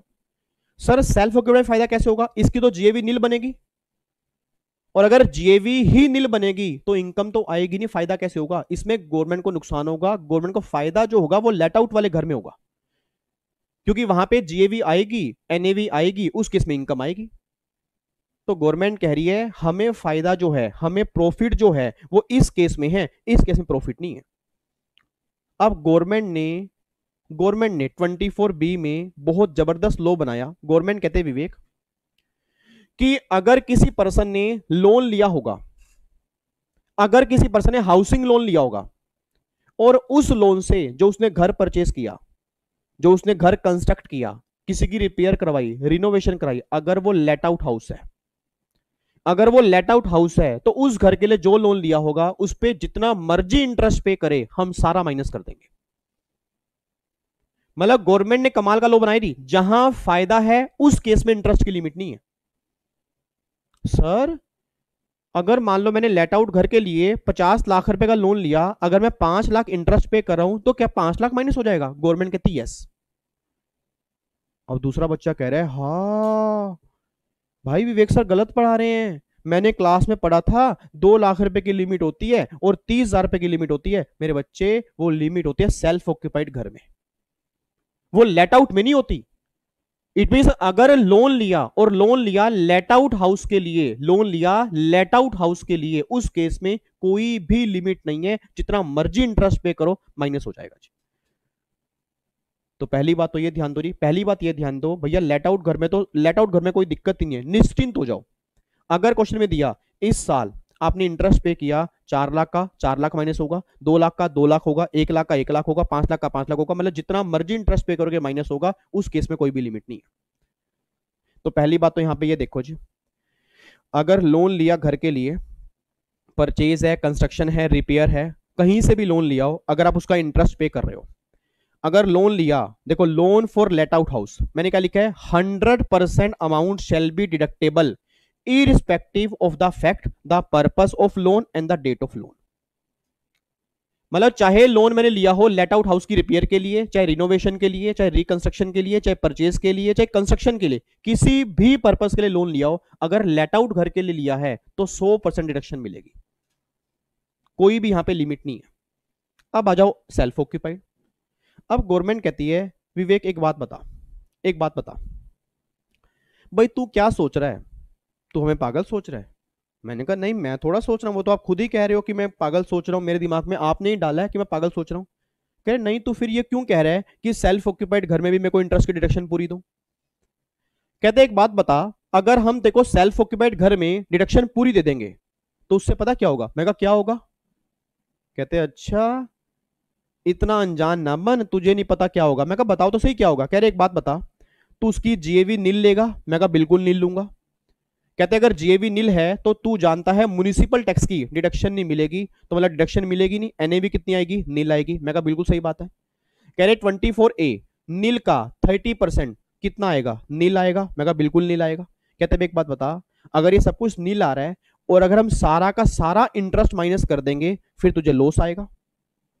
भाई फिर तुझे लॉस आएगा ना, क्योंकि ऊपर प्लस में कुछ है नहीं, माइनस करने वाला होगा, तुझे लॉस आएगा। और तूने सेट ऑफ का चैप्टर पढ़ा हुआ है, हाउस प्रॉपर्टी के लॉस को हम दूसरी इनकम से भी खत्म कर सकते हैं, तो इस लॉस को दूसरी इनकम से खत्म करेगा, वो इनकम भी कम हो जाएगी, टैक्स भी कम आएगा। कहते वाह वाह भाई वाह विवेक वाह, मतलब एक तो तू सेल्फ ऑक्यूपाइड घर पे हमें टैक्स पे नहीं कर रहा, और दूसरा तू उस लॉस से दूसरी इनकम भी कम कर रहा है, वो इनकम भी कम कर रहा है और टैक्स हमें और कम पे कर रहा है। हम बता कहां जाए? अब मैंने गवर्नमेंट के पॉइंट ऑफ व्यू सोचा, मैं कहा गवर्नमेंट बात तो सही कह रही है, गवर्नमेंट बात तो सही कह रही है, क्योंकि जब यहां पे गवर्नमेंट को फायदा ही नहीं हो रहा, अगर फायदा ही नहीं हो रहा, अगर गवर्नमेंट बोल दे सारा इंटरेस्ट माइनस होगा तो नुकसान गवर्नमेंट को बहुत बड़ा है। तो मैं गवर्नमेंट अब ना गलती से ना तुम ये मत बोल देना कि मुझे इंटरेस्ट माइनस ही नहीं होगा, क्योंकि आपके मतलब आपके नहीं मतलब हम सबके प्राइम मिनिस्टर नरेंद्र मोदी जी ने कहा है कि जब आजादी के 75 साल होंगे हर आदमी के पास एक घर होना चाहिए। और आप चेक करो सर, सेल्फ ऑक्यूपाइड घर के लिए और बहुत बढ़िया तरीके से लोन मिल जाता है और हर बैंक लोन प्रोवाइड करवाता है। अब अगर गवर्नमेंट ये बोले इंटरेस्ट माइनस नहीं करेंगे, मैं लोन क्यों लूंगा, मैं घर क्यों बनाऊंगा अपना, तो गवर्नमेंट ने कहा भैया ये भी नहीं कर सकते इंटरेस्ट माइनस ना करें, बट ये भी नहीं कर सकते सारा इंटरेस्ट माइनस करें, तो इसलिए हम यहाँ पे एक लिमिट लगाने जा रहे हैं। हम एक लिमिट लगाने जा रहे हैं कि भैया अगर तूने लोन लिया सेल्फ ऑक्यूपाइड घर के लिए, तुझे डिडक्शन जो मिलेगी ना वो 30,000 रुपए की मिलेगी मैक्सिमम, इससे ऊपर नहीं मिलेगी। बट हाँ, अगर तू तीन कंडीशन सेटिस्फाइड कर देगा, अगर तू तीन कंडीशन सेटिस्फाइड कर देगा, जो 30,000 रुपए की लिमिट है ये तेरी लिमिट 2 लाख रुपए की हो जाएगी। अगर तू तीन कंडीशन सेटिस्फाइड कर देगा, 30,000 रुपए की लिमिट तेरी 2 लाख रुपए की हो जाएगी। सबसे पहली कंडीशन, तूने लोन लिया हो 1 अप्रैल 1999 या उसके बाद, तूने लोन लिया हो परचेज और कंस्ट्रक्शन के लिए, तूने लोन लिया हो परचेज और कंस्ट्रक्शन के लिए, और तीसरा गवर्नमेंट ये बात कह रही है तूने 5 साल में घर परचेज और घर कंस्ट्रक्ट कर लिया हो, तूने 5 साल में घर परचेज और कंस्ट्रक्ट कर लिया हो, बस ये बात ध्यान दे। तो ये तीन कंडीशन है, ये तीन कंडीशन अगर सेटिस्फाइड करोगे तब 2 लाख तक का बेनिफिट मिलेगा, नहीं 30,000 तक का मिलेगा। मेरे बच्चे ये बात सुन ले, मैंने ये नहीं कहा 2 लाख की ही डिडक्शन मिलेगी, मैंने कहा 2 लाख तक मिलेगी। अगर मैं इंटरेस्ट पे करूंगा 1.5 लाख तो 1.5 लाख मिलेगा, अगर इंटरेस्ट पे करूंगा 170 मिलेगा, 180 अगर मैं 2.5 लाख इंटरेस्ट पे करूंगा तो डिडक्शन मुझे 2 लाख की मिलेगी, उससे ऊपर की नहीं मिल सकती। अब मुझे पता नहीं ऐसा क्यों लग रहा है, आप सब इतने इंटेलिजेंट हो, आपके दिमाग में एक बात आ गई होगी कि सर सेल्फ ऑक्यूपाइड घर में फिर तो 2 लाख से ऊपर कभी लॉस आ ही नहीं सकता। यार आपने ये बात बोल दी ना, एक बार हाई फाई कर लो, हाई फाई करो, आपने बिल्कुल सही बात बोली है, और ये बिल्कुल सही बात बोली है सर, क्योंकि 2 लाख से ऊपर जब डिडक्शन ही नहीं मिलेगी तो 2 लाख से ऊपर का लॉस भी नहीं हो सकता। तो मेरी फैमिली ये बात समझ ले, जब भी एग्जाम में क्वेश्चन सेल्फ ऑक्यूपाइड घर का बनेगा, जब भी घर सेल्फ ऑक्यूपाइड होगा 2 लाख से ऊपर का तो लॉस पॉसिबल ही नहीं है, 2 लाख से ऊपर का तो लॉस पॉसिबल ही नहीं है, टोटल लॉस जो होगा वो 2 लाख तक का होगा। देखो जी यहाँ पे loan for self occupied maximum कितना मिलेगा, 30,000 रुपए मिलेगा, बट अगर तीन कंडीशन सेटिस्फाइड होंगी तो डिडक्शन मिल जाएगी 2 लाख की। पहली कंडीशन, लोन लिया हो 1499 के बाद, लोन लिया हो परचेज और कंस्ट्रक्शन के लिए, और 5 साल में परचेज कंस्ट्रक्शन कंप्लीट हो चुकी हो। अगर एक भी कंडीशन सेटिस्फाइड नहीं होगी आपकी तो डिडक्शन जो मिलेगी ना वो 30,000 रुपए की मिलेगी, बस ये बात ध्यान देना। और ये 5 साल, हाँ ध्यान सुन लेना जी, ये 5 साल जो काउंट करने हैं जिस दिन आपने लोन दिया, मतलब जिस दिन आपने लोन लिया वहां से काउंट नहीं करने, जिस ईयर में आपने लोन लिया उस ईयर के एंड से 5 साल काउंट करने। मैं दोबारा बोलूंगा, जहां लोन लिया उस ईयर के एंड से 5 साल काउंट करने। ऐसा मैं क्यों कह रहा हूं, जब मैं कल प्रैक्टिकल क्वेश्चन कराऊंगा आप पक्का गलती करोगे, आप पक्का 100% गलती करोगे जी। तो पहले प्रोविजन सुन लो जी, आपको 5 साल डेट ऑफ लोन से काउंट नहीं करने, जहां लोन लिया होगा उस ईयर के एंड से 5 साल काउंट करने हैं, बस ये बात ध्यान देना, ठीक है जी। अब मुझे फटाफट से बोल दो जी, जल्दी बोलो, सेक्शन नंबर 24B क्या कह रहे हो, वो प्री कंस्ट्रक्शन पीरियड वाला इंटरेस्ट क्या होता है वो बता दूं, बताऊंगा नालायक, बताऊंगा, अभी पहले ये तो देख लो, 1 बाय 1 चलेंगे सर। मैंने कहा ना अगर मेरे साथ हाथ पकड़ के चलोगे तो उस मुकाम तक ले जाऊंगा, अगर मेरे से पहले चलने की कोशिश करोगे तो कहीं ना कहीं गिर जाओगे। फिर मैं ये नहीं कह रहा आप आगे नहीं पहुंच पाओगे, थोड़ा सा झटका लगेगा, क्यों, अगर आप आगे बढ़ोगे ना तो ये वाला पॉइंट मिस हो जाएगा। सर अगर आपने मुझ पर विश्वास किया है तो मैं कितनी बार बोलूं सर, आपके लिए कुछ भी कर सकता हूं मैं, और आपको दिल से फैमिली माना है, सिर्फ बोल के फैमिली नहीं माना, दिल से फैमिली माना है, ठीक है, ये बात ध्यान देना। इधर सुना ध्यान से, फटाफट से बताओ जी, इंटरेस्ट वाले केस में सेक्शन नंबर 24B 2 केस होंगे, या तो होगा लेट आउट या होगा सेल्फ ऑक्यूपाइड। लेट आउट वाले केस में कोई भी लिमिट नहीं है, सेल्फ ऑक्यूपाइड वाले केस में 2 केस होंगे, या तो 30,000 की डिडक्शन मिलेगी या 2 लाख तक मिलेगी। 30,000 की डिडक्शन की मिलेगी जी, गवर्नमेंट कह रही है नॉर्मली हर केस में, बट अगर तीन कंडीशन सेटिस्फाइड करोगे डिडक्शन आपको 2 लाख तक मिल जाएगी। पहली कंडीशन 1499 के बाद लोन लिया हो, परचेज और कंस्ट्रक्शन के लिए लिया हो, और 5 साल में परचेज कंस्ट्रक्शन कंप्लीट हो चुकी हो, अगर ये तीनों कंडीशन सेटिस्फाइड होंगी तो डिडक्शन मिलेगी 2 लाख की, नहीं तो 30,000 रुपए की लिमिट में कवर हो जाओगे, ठीक है। अच्छा अब देखो यहाँ पे लोन आपने कहीं से भी लिया हो, लोन में भी taken from bank, financial institution, trust, friends, family, कहीं से भी लोन लिया हो, कोई दिक्कत नहीं।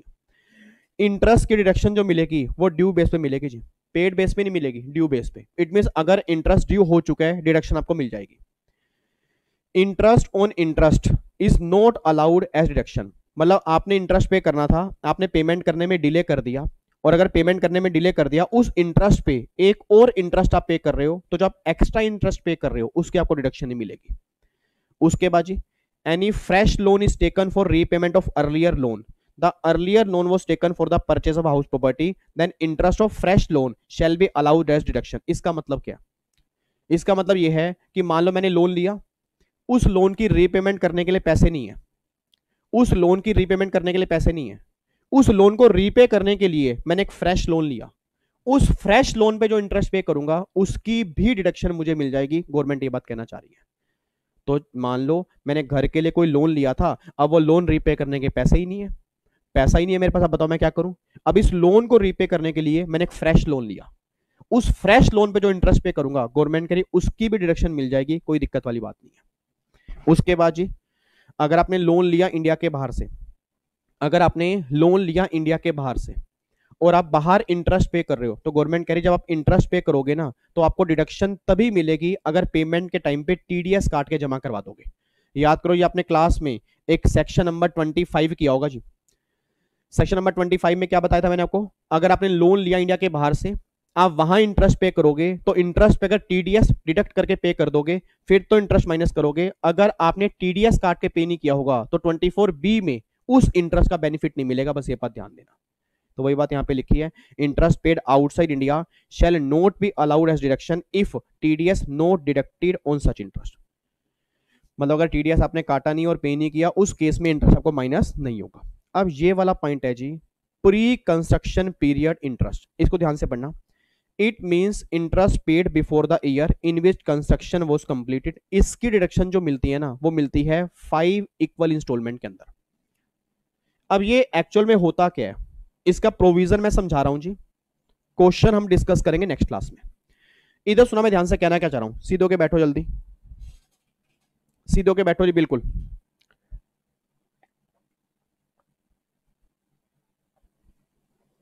आप भी 2 मिनट पानी पी लो।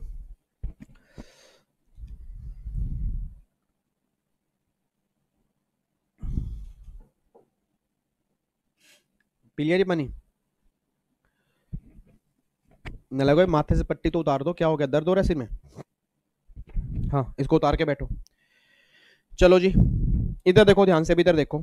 अब यहां पे अब एक बार प्री कंस्ट्रक्शन वाला पॉइंट समझ लेना, फिर इसके क्वेश्चन करेंगे नेक्स्ट क्लास में। इधर सुना ध्यान से, कहना क्या चाह रहा हूं। अब यहां पे देखना जी, ये मान लो 1 साल है, ये 2 साल है, ये 3 साल है, ये 4 साल है।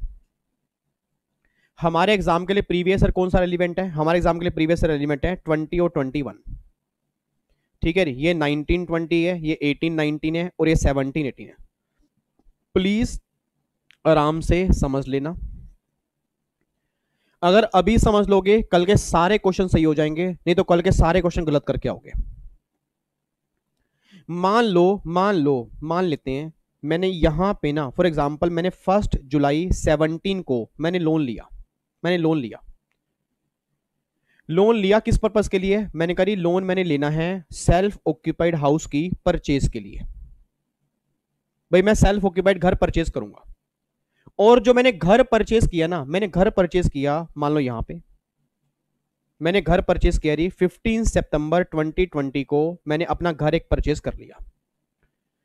मेरा पूरी क्लास से क्वेश्चन है, जिस ईयर में आपने लोन लिया था, क्या उस साल आपने कोई घर परचेज किया? Answer is no. उससे अगले साल घर परचेज किया? Answer is no. उससे अगले साल घर परचेज किया? Answer is no. आपने घर परचेज की यहां पे। अब सोच समझ के बोलना, अगर इन 3 सालों में आपने घर परचेज नहीं किया, तो क्या इसका मतलब यह है कि आपने इन 3 सालों में इंटरेस्ट भी पे नहीं किया होगा? बच्चा कह रहा है कैसी कैसी बेकार की बातें कर रहे हो सर आप, इन 3 सालों में इंटरेस्ट पे क्यों नहीं किया होगा? इंटरेस्ट तो पे किया होगा। भाई बैंक से अगर मैंने लोन लिया तो मुझे इंटरेस्ट तो देना ही पड़ेगा ना, चाहे मैंने घर कभी भी लिया हो। बैंक वाले इंटरेस्ट थोड़ा छोड़ेंगे क्या बैंक वाले ये कहेंगे विवेक ये ले जा जा ऐसा कर, ये लोन ले जा, जब तू घर परचेज करेगा उसके बाद इंटरेस्ट पे करियो? बैंक वाले कहेंगे भैया क्या, जब तूने लोन लिया ना, जब तूने लोन लिया उसके अगले महीने से इंटरेस्ट आना स्टार्ट हो जाएगा। मतलब कहना क्या चाह रहा हूं, कहना ये चाह रहा हूं आपने इंटरेस्ट यहां भी पे किया होगा, आपने इंटरेस्ट यहां भी पे किया होगा, आपने इंटरेस्ट यहां भी पे किया होगा और आपने इंटरेस्ट यहां भी पे किया होगा। अब बच्चा कहता है सर यहां तो इंटरेस्ट आपने 15 सितंबर तक पे किया होगा ना। नालायक, नालायक भी नहीं, महान नालायक।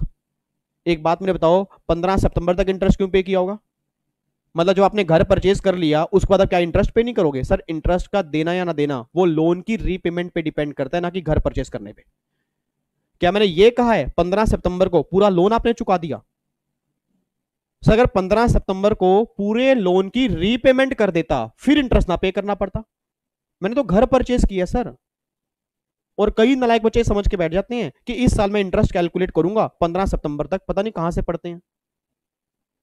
सर लोन का इंटरेस्ट कितना देना है या कितना नहीं देना वो तो लोन की रीपेमेंट पे डिपेंड करता है। मैंने कहीं पर भी नहीं कहा उसने लोन रीपे कर दिया।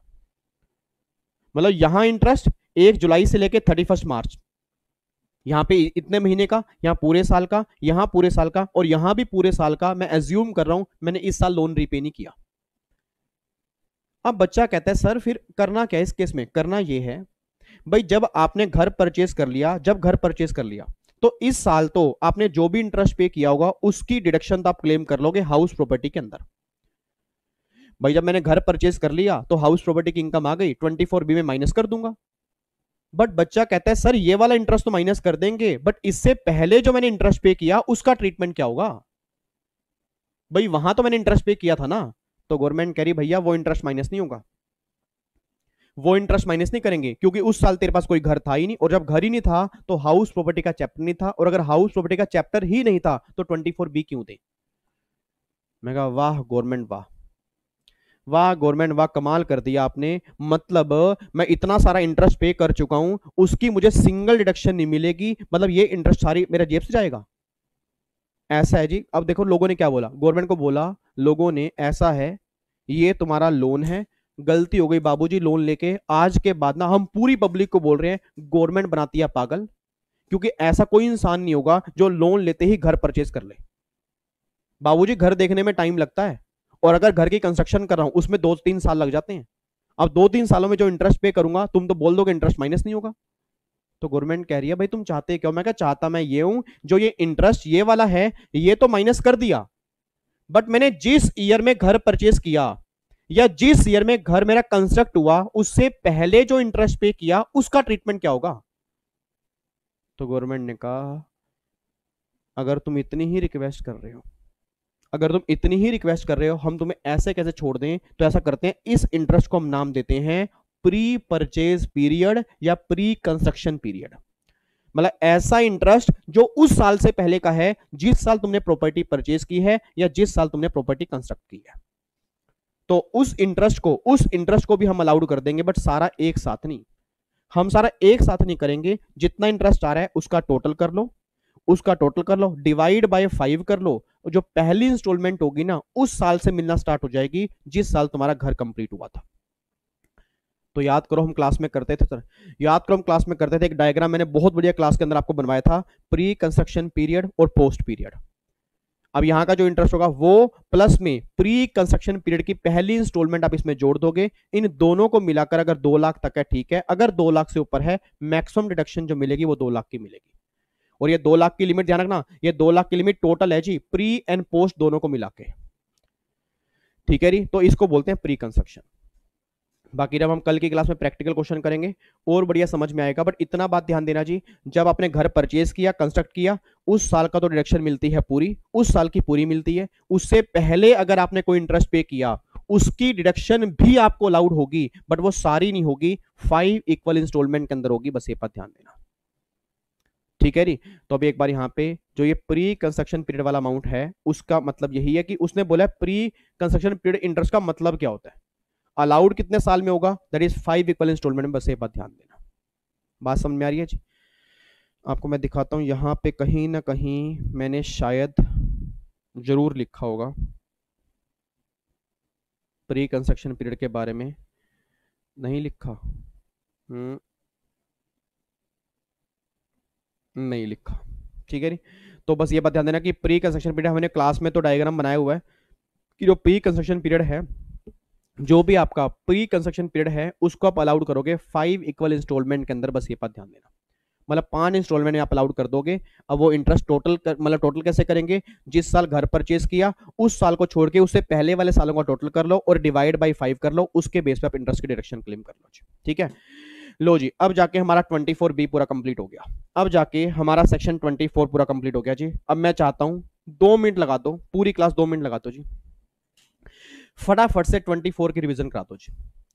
25, 26, 27 में कुछ भी नहीं है, वो तो बिल्कुल बच्चों वाले, और 27 तो वैसे भी अभी हम डिस्कस नहीं कर पाएंगे। जब मैं क्लबिंग ऑफ इनकम के चैप्टर की रिवीजन कराऊंगा उसमें 27 डिस्कस करेंगे, 26 अभी डिस्कस कर लेंगे, 25 अभी डिस्कस कर लेंगे, 27 हम डिस्कस करेंगे क्लबिंग ऑफ इनकम के चैप्टर में। अच्छा, कई बच्चे ना मुझे कमेंट बॉक्स में लिख रहे थे, कहते सर आपने रेजिडेंशियल स्टेटस में कहा था सेक्शन 7 हम सैलरी में डिस्कस करेंगे, किया तो है नहीं भाई। Income deem to be received in India, आपको मैं थोड़ा सा याद करवा दूं, आरपीएफ वाला जो पॉइंट आपने किया था कि 12% तक कंट्रीब्यूशन एग्जम्प्ट है, 12% से ऊपर टैक्सेबल है। अब 12% से ऊपर जो टैक्सेबल होगा ना, ये बात सेक्शन 7 में लिखी है। इंटरेस्ट 9.5 तक एग्जम्प्ट है, 9.5 से ऊपर टैक्सेबल है, 9.5% से ऊपर टैक्सेबल है, ये बात सेक्शन 7 की है। तो सर टेंशन मत लो, मैंने सेक्शन का नाम नहीं लिया बट ऑटोमेटिकली हम कर चुके हैं। ठीक है, 12% से ऊपर वाला कंट्रीब्यूशन और 9.5 से ऊपर वाला इंटरेस्ट, उसको income deem to be received India बोलते हैं, और वो आपके हाथ में टैक्सेबल है, और वो ऑलरेडी सैलरी के चैप्टर में हमने कर लिया था। ठीक है, इधर देखो ध्यान से। अब फटाफट से 25, 26 करने से पहले एक बार 24 की रिवीजन करा दो जी। सारे करवाओगे या किसी बच्चे का नाम लूं जी, जल्दी बोलो, सारे कराओगे या किसी बच्चे का नाम लूं? सारे कराओगे एक साथ, पक्का? चैट बॉक्स भर दोगे? ऐसा कर दो और यूट्यूब वालों को आना पड़ जाए कि यार फैमिली कमाल है यार, मजे आ गए फैमिली के। अच्छा एक बात, एक मिनट, पहले तो आप सभी को बहुत बहुत धन्यवाद। जीएसटी की 18 घंटे की रिवीजन क्लास के 1 मिलियन व्यूज होने वाले हैं आपके प्यार से। सर मेरे अंदर ऐसा कुछ खास नहीं है, ये आपने मुझे खास बनाया है। सही बताऊं, ये आपका ही मोटिवेशन है जो मेरे अंदर झलकता है। मतलब मेरा तो एक पैशन है पढ़ाना, बस उस पैशन को ना आपने इतना मुझे इंस्पायर कर दिया, इतना इंस्पायर कर दिया ना, मतलब आपका अगर प्यार ना होता तो शायद मैं उस मुकाम पे नहीं पहुंच पाता। ये सब आपका है, सारा क्रेडिट मैं कह रहा हूं, एक एक व्यू जो है ना वो सारा क्रेडिट आपका सर, मेरा कुछ भी नहीं है। जो कुछ मुझे मिला है वो आपकी ब्लेसिंग्स हैं, आपकी दुआएं हैं, आपका प्यार है, मेरे पेरेंट्स की ब्लेसिंग है, एक्चुअल में मेरा कुछ भी नहीं है। And thank you so much इतना प्यार देने के लिए। 1 मिलियन व्यूज होने वाले हैं और मैं चाहता हूं हमारी फैमिली भी फटाफट से 1 लाख की हो जाए। अब बहुत धीरे धीरे बढ़ रही है, पता नहीं अब मैंने आपको कितनी बार बोला है, मैक्सिमम अगर फैमिली के बच्चे जोड़ोगे ना सर, हमारी फैमिली बहुत बड़ी हो जाएगी। और मतलब उस जब 1 लाख हमारे सब्सक्राइबर होंगे और एक वो मिलता है पता नहीं सिल्वर का, वो सिल्वर कलर का कुछ मिलता है मेरे ख्याल से यूट्यूब की तरफ से, तो जब वो आपको समर्पित होगा ना, जब वो आपकी तरफ मतलब आपको लगेगा कि ये हमें मिला है, आपको उस दिन फीलिंग आएगी, वो देखना कितना अच्छा दिन होगा। और वो एक्चुअल में ही आपका होगा सर, एक्चुअल में ही आपका होगा। उसको मेरा फ्रेम कराऊंगा, मैं नीचे लिखवाऊंगा कि सभी स्टूडेंट का क्रेडिट है ये, तो वो आपका होगा सर। वो दिन अब पता नहीं कब आएगा, वो आपके ऊपर है। मैं उम्मीद करता हूं बहुत जल्दी वो दिन आएगा जी, अगर आपका प्यार रहा तो। ठीक है, चलो इधर सुना ध्यान से। अब फटाफट से एक बार सेक्शन नंबर 24 रिवाइज करा दो जी, जल्दी फटाफट से। पहली बार 22 हमने कर लिया, 23 हमने कर लिया, 24 किसका है जी? Deduction from house property. 24A 24B, 24A किसका है? स्टैंडर्ड डिडक्शन, कितनी मिलेगी? एनएवी का 30%। 24B किसका है? Interest on loan. मेरा पूरी क्लास से क्वेश्चन है, अगर मैंने लोन लिया, उस लोन पे इंटरेस्ट पे किया, अगर लोन लिया लेट आउट हाउस के लिए, तो क्या 30,000 या 2 लाख की लिमिट होगी? Answer is no. जितना इंटरेस्ट पे करूंगा सारा माइनस होगा लेट आउट वाले केस में। अगर बात करूंगा सेल्फ ऑक्यूपाइड की, तो वैसे तो डिडक्शन मिलेगी 30,000 की, दोबारा बोलो, वैसे तो डिडक्शन मिलेगी 30,000 की, बट अगर 3 कंडीशन सेटिस्फाइड करेंगे बेनिफिट मिलेगा 2 लाख का।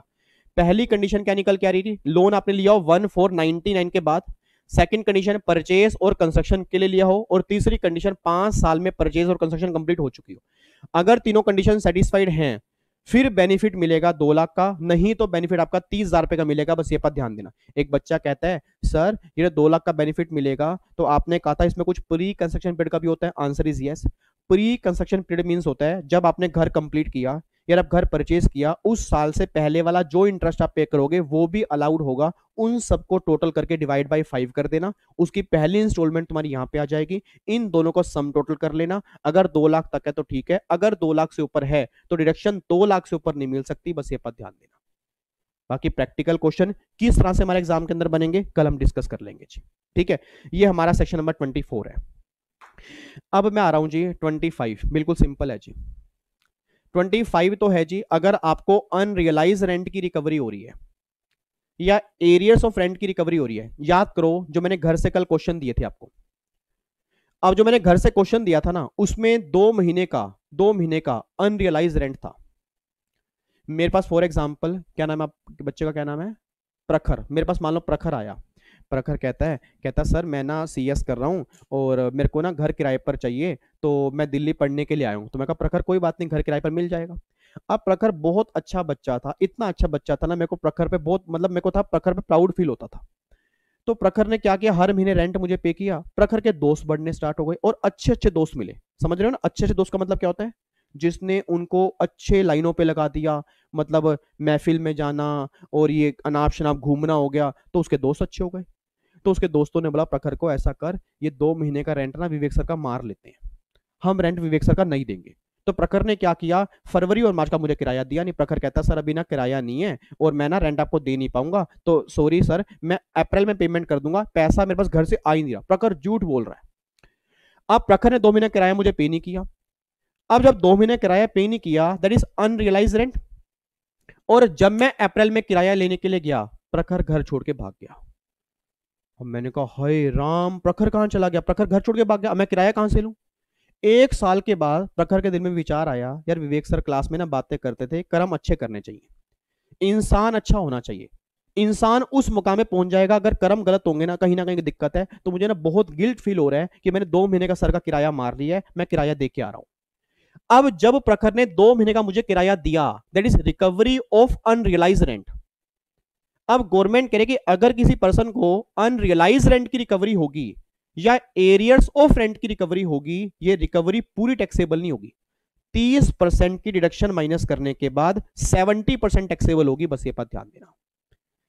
तो मेरे बच्चों, मेरे नोनू, मेरे सोनू, अगर एग्जाम में क्वेश्चन बन जाए कि 70,000 रिकवर हुआ अनरियलाइज रेंट, तो 70,000 टैक्सेबल नहीं करेंगे, 70,000 माइनस में 30% की डिडक्शन, जो 70% होगा दैट इज 49,000 जो होगा वो टैक्सेबल होगा।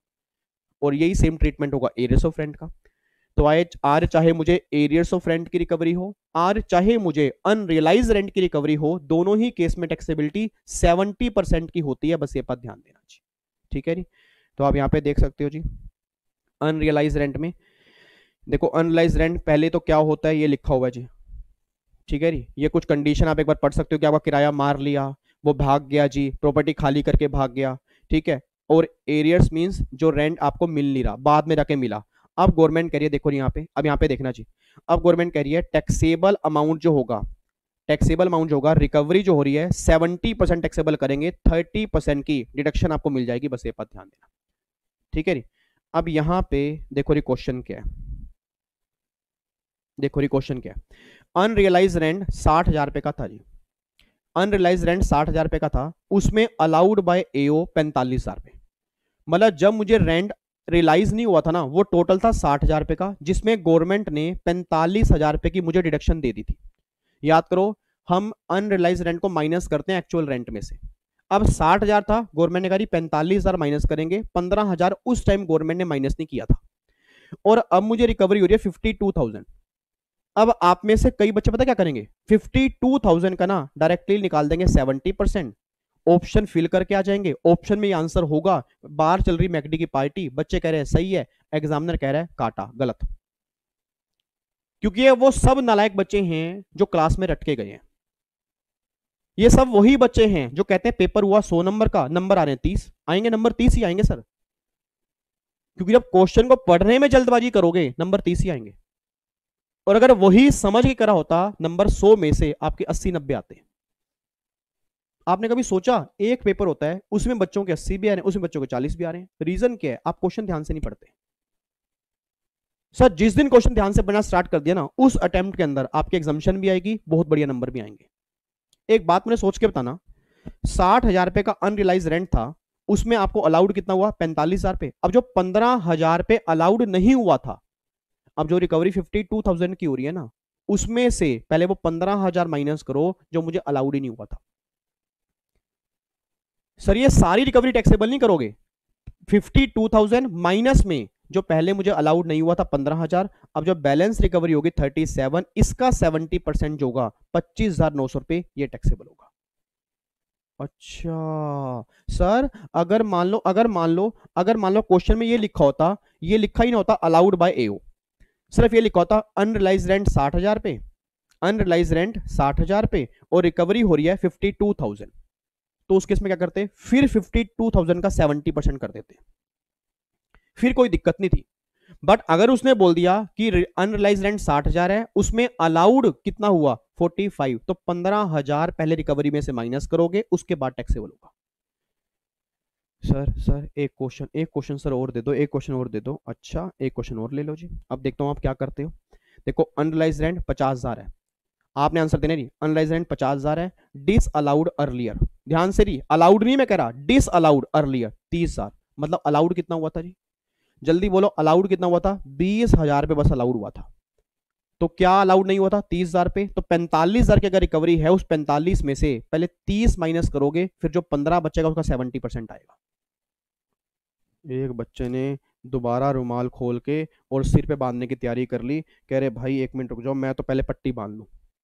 कह रहा यार मुझे समझ नहीं आ रहा विवेक सर का, ये सर कैसी कैसी बेकार की बातें कर रहे हैं, यहां तो सर ने माइनस किया था भाई 45, यहां पे 45 दिया था, तो 60 माइनस 45, 15 माइनस किया था सर ने, और यहां सर ने क्या कर दिया? ये 30 ही माइनस कर दिया, मुझे समझ नहीं आ रही। ये फिर वही बच्चे हैं जो अभी भी रट रहे हैं, ये अभी भी रट रहे हैं सर, ये अभी भी रट रहे हैं। एक बात बताओ, यहां जो मैंने 45 दिया था, यहां पे लाइन क्या थी? अलाउड, ये अलाउड थी सर, और यहां जो मैंने 30 दिया है, ये लिखा है डिसअलाउड। मतलब अगर अगर अगर मैं कह रहा हूं कि 60 था, उसमें 45 अलाउड हो चुका था, मतलब 45 का बेनिफिट मुझे मिल चुका था, तो 15,000 का बेनिफिट नहीं मिला, वो 15 का बेनिफिट मिलेगा। और सेम यहां पे है, उन्होंने आपको यही बता दिया कितने का बेनिफिट नहीं मिला था, अब कितने का बेनिफिट नहीं मिला वही बता दिया, तो जो रिकवरी होगी उसमें से पहले वो बेनिफिट क्लेम करोगे, फिर जो 15,000 बचेगा उसका 70%, 10,500 रुपए टैक्सेबल करोगे। तो इस तरह के क्वेश्चन कई बार एग्जाम में बन चुके हैं, और बच्चा कहता है भाई साहब पेपर ही बाहर से आ गया, समझ ही नहीं आ रहा। पेपर बाहर से नहीं है, आप लॉजिक नहीं लगा रहे। आप अगर थोड़ा सा खुद सोचो कि जब जब रेंट मेरा 60,000 रुपए का एनालाइज है, उसमें मुझे अलाउड ही 50,000 हुआ, जो 10,000 मुझे अलाउड नहीं हुआ, पहले वो अलाउड करूंगा ना, पहले वो माइनस करूंगा, उसके बाद जो रिकवरी होगी फिर वो टैक्सेबल करूंगा 70%। ये आपका है जी 25 कैपिटल है, ठीक है। और देखो जी, मैंने कहा था ना क्वेश्चन में कई बार खर्चे दिए होते हैं, ये देखो रिपेयर एंड मेंटेनेंस हो गया, सोसाइटी चार्जेस हो गया, पार्किंग चार्जेस हो गया, इंश्योरेंस हो गया, इलेक्ट्रिसिटी हो गया, लिफ्ट हो गया, ये सब इग्नोर करके आना, सब इग्नोर करके आना। क्यों? क्योंकि आप 30% डिडक्शन माइनस कर रहे हो एनएवी का, और ये सब इन खर्चों की है, ठीक है। तो कंफ्यूज मत होना सर, कंफ्यूज कहीं मत होना, आपने कुछ नहीं करना, आंखें बंद करके एनएवी का 30% निकालोगे, माइनस कर दोगे, एक्चुअल खर्चे जो दिए होंगे वो हमारे किसी काम के नहीं होंगे। तो अगर आपके एग्जाम में इनमें से कोई भी खर्चा दिया हो, घबराना मत, हाय हाय हाय विवेक सर ने करवाया नहीं, क्या करेंगे, कैसे होगा, सब इग्नोर, चुप करके एनएवी निकालो, उसका 30% माइनस करो, फिर 24 भी माइनस करो, इनकम निकाल के आ जाओ। ये खर्चे मेरे किसी भी काम के नहीं होते, क्योंकि इन्हीं खर्चों की तो 30% की डिडक्शन मुझे मिल रही है, ठीक है जी। तो ये हो गया जी 24 ए, जो हमारा स्टैंडर्ड डिडक्शन था। आपको मैंने कहा था ना एक्चुअल खर्चे इग्नोर करेंगे, तो आपके मन में डाउट था एक्चुअल खर्चे होते किस तरह के हैं, वो खर्चे इस तरह के होते हैं जी, ठीक है। अब एक लास्ट सेक्शन जो है, दैट इज सेक्शन नंबर 26, को ओनर। अब को ओनर वाले केस में तो सिंपल ही है जी, याद करो को ओनर वाले केस में मैंने आपको बताया था जी, ये रहा जी आपका को ओनर, ये देखो जी। अगर मैं को ओनर की बात करूंगा, को ओनर मीन्स क्या होता है? अगर एक से ज्यादा ओनर होंगे, अब अपने आप बोल देना जी, अपने आप बोल देना, मान लेते हैं, मान लो यहाँ पे ना, मान लो यहाँ पे, अब ये घर है जी, ये घर है, ध्यान सुनना, ये घर है, इस घर के 3 ओनर हैं, ए है, बी है, सी है, और ये घर लेट आउट किया हुआ है, ये घर लेट आउट किया हुआ है, और इन तीनों की रेशो है, मान लो इसने 50 लाख रुपए लगाए हैं, इसने 30 लाख रुपए लगाए, इसने 20 लाख रुपए लगाए, रेशो कितनी आ गई? 5:3:2। अब गवर्नमेंट कह रही है अगर कोई घर का जॉइंट ओनर है, तो सबसे पहले ना आप ये एज्यूम करो उस घर का एक ही ओनर है, और एक ही ओनर मान के इनकम निकाल लो, एक ही ओनर मान के इनकम निकाल लो, और जो इनकम आएगी उनको उनकी रेशो में उनकी इनकम में ऐड कर दो और काम खत्म करो। मतलब अगर एक घर के 3 ओनर हैं, उसकी इनकम मान लो जैसे इस घर का एक ओनर है, हाउस प्रॉपर्टी की इनकम निकाल लो, मान लो हाउस प्रॉपर्टी की इनकम आ गई 2 लाख रुपए। अब ये 2 लाख रुपए की इनकम इन तीनों में से किसके हाथ में टैक्सेबल करूं? तो गवर्नमेंट करी, कंफ्यूज क्यों हो रहे हो? 5:3 की रेशो है ना, तो इस 2 लाख को 5:3 में डिवाइड करके इनकी इनकी इनकम में जोड़ दो, ये अपने आप टैक्स पे कर देंगे। तो बताओ, ये सिंपल सा केस है जी। तो देखो यहाँ पे यही लिखा हुआ है, क्या लिखा हुआ है? डिवाइड, जो डिवाइड करेंगे बिटवीन को owner in their ownership ratio, मतलब जो उनकी ओनरशिप रेशो होगी उसमें डिवाइड कर देंगे। बट आपके मन में डाउट क्या आ रहा होगा, सर अगर को ओनर उस घर में खुद रह रहे हो तो देखो जी, अगर खुद रह रहे हैं तो भैया सेल्फ ऑक्यूपाइड घर हो गया, फिर डिडक्शन इंटरेस्ट की वही 30,000 और 2 लाख मिलेगी, जीए भी मानेंगे नील। और अगर वो लेट आउट है फिर इंटरेस्ट जितना भी होगा वो अलाउड हो जाएगा, ये बातें आपको पता है। तो अगर को ओनर घर में खुद रह रहे हैं, जीए भी बनेगी नील, और इंटरेस्ट की डिडक्शन जो मिलेगी वो मिलेगी 30,000 और 2 लाख, ये बात ध्यान देना चाहिए। तो 26 की बिल्कुल सिंपल सी बात थी। एग्जाम में बहुत कम क्वेश्चन बनेगा को ओनर में से, बट हाँ ये बन जाएगा कि को ओनर के केस में जो इनकम डिस्ट्रीब्यूट करते हैं वो किस रेशो में करते हैं, जो उनकी ओनरशिप रेशो होती है उसमें डिस्ट्रीब्यूट करते हैं, बस ये बात ध्यान देना चाहिए। ठीक है नी? लो जी, अब जाके हमारा सेक्शन नंबर 25 एंड 26 की रिवीजन हो जाती है। अब एक लास्ट पॉइंट बस मुझे डिस्कस करना है, ये जो अमेंडमेंट इस बार की नहीं है, अमेंडमेंट है तो 1 साल पुरानी, बट बच्चों को ना ये अमेंडमेंट समझ नहीं आती। अगर आप 5 मिनट मेरा साथ दे दोगे, बस अगर 5 मिनट साथ दे दोगे, 5 मिनट के बाद हमारा चैप्टर रिवाइज हो जाएगा जी। 5 मिनट साथ दे दो, फिर हमारा कल 1-1.5 घंटे का सेशन जो होगा उसमें हमें कुछ नहीं करना, हाउस प्रॉपर्टी के क्वेश्चन ही क्वेश्चन करने हैं और जबरदस्त प्रैक्टिस करनी है। आपको इतना कॉन्फिडेंस आएगा कि हाउस प्रॉपर्टी हमारा पूरा हो गया जी। और फिर ध्यान रखना जी, फिर वेडनेसडे से करेंगे हम कैपिटल गेन। ओए होए होए होए होए, अब बड़े बड़े चैप्टर आ गए जी, capital gain, other source, PGBP, अब उनकी बारी है जी। ठीक है, बट वो तब करेंगे, पहले कल शाम को हाउस प्रॉपर्टी के एमसीक्यूज जबरदस्त तरीके से कंप्लीट करेंगे, फिर वेडनेसडे से कैपिटल गेन की स्टार्टिंग करेंगे। इधर देखो ध्यान से, इधर देखो जी, लाइक ठोक दिया, ठोक दिया लाइक। बच्चा कह रहा है टेंशन मत लो सर, लाइक ठोक दिया हमने, हम आते ही सर लाइक कर देते हैं। कई नालायक बच्चे हैं डिसलाइक कर देते हैं, पता नहीं कौन से इन बच्चे हैं। अरे वो डिसलाइक वाले बच्चों को भी एक दिन प्यार हो जाएगा, आपने उनको प्यार से संभाला कर, देखो उनको भी टैक्स से प्यार हो जाएगा। इधर देखना ध्यान से, अब लास्ट कॉन्सेप्ट है जी। एक सेक्शन है 23(5) house property held as stock in trade. इसका मतलब क्या है? अगर हाउस प्रॉपर्टी, ध्यान सुना, अगर हाउस प्रॉपर्टी आप होल्ड कर रहे हो स्टॉक इन ट्रेड की तरह, अगर आपका बिजनेस है लेटिंग आउट का, फिर तो मैंने पहले भी कहा था अगर बिजनेस लेटिंग आउट का है तो इनकम आपकी पीजीबीपी की है। बट मेन क्या दिक्कत आती है? मेन दिक्कत आती है, जैसे अब एक बात सोच के बोलना चाहिए, इधर देखो, इधर, हेलो, इधर, मैं इधर देखो, अब ठीक है, अब प्लीज ध्यान सुनो। आज कोरोना के टाइम में, आज कोविड के टाइम में इतनी इतनी जबरदस्त प्रॉब्लम चल रही है बाहर, इतनी जबरदस्त प्रॉब्लम चल रही है, अब सोच के बोलना, क्या इस टाइम बिल्डर्स की प्रॉपर्टी बिक रही है? क्या इस टाइम बिल्डर्स की प्रॉपर्टी बिक रही है? क्या इस टाइम कोई घर ले रहा है क्या? सर लोगों के पास पैसे ही नहीं है। अब जब लोगों के पास पैसे ही नहीं है तो घर कौन लेगा? अब बिल्डर ने घर बना के रखे हुए हैं, घर उनके खाली पड़े हैं। बिल्डर ने घर बना के रखे हैं, घर उनके खाली पड़े हैं। अब गवर्नमेंट कह रही है भाई बिल्डर्स, ये तुमने घर खाली रखे हुए हैं ना, ये घर खाली तो नहीं पड़े रहेंगे, तुम इन घर को किराए पर लगा दो। तो बिल्डर कह रहे हैं नहीं सर, किराए पर लगा देंगे, किराएदार आता है फिर वो जल्दी उठता नहीं है, उस चक्कर में फिर कोई मतलब इस घर को कोई ले ही नहीं पाता, और वो कई बार किराएदार ना घर खराब कर देते हैं, तो हमने तो घर बेचना ही है।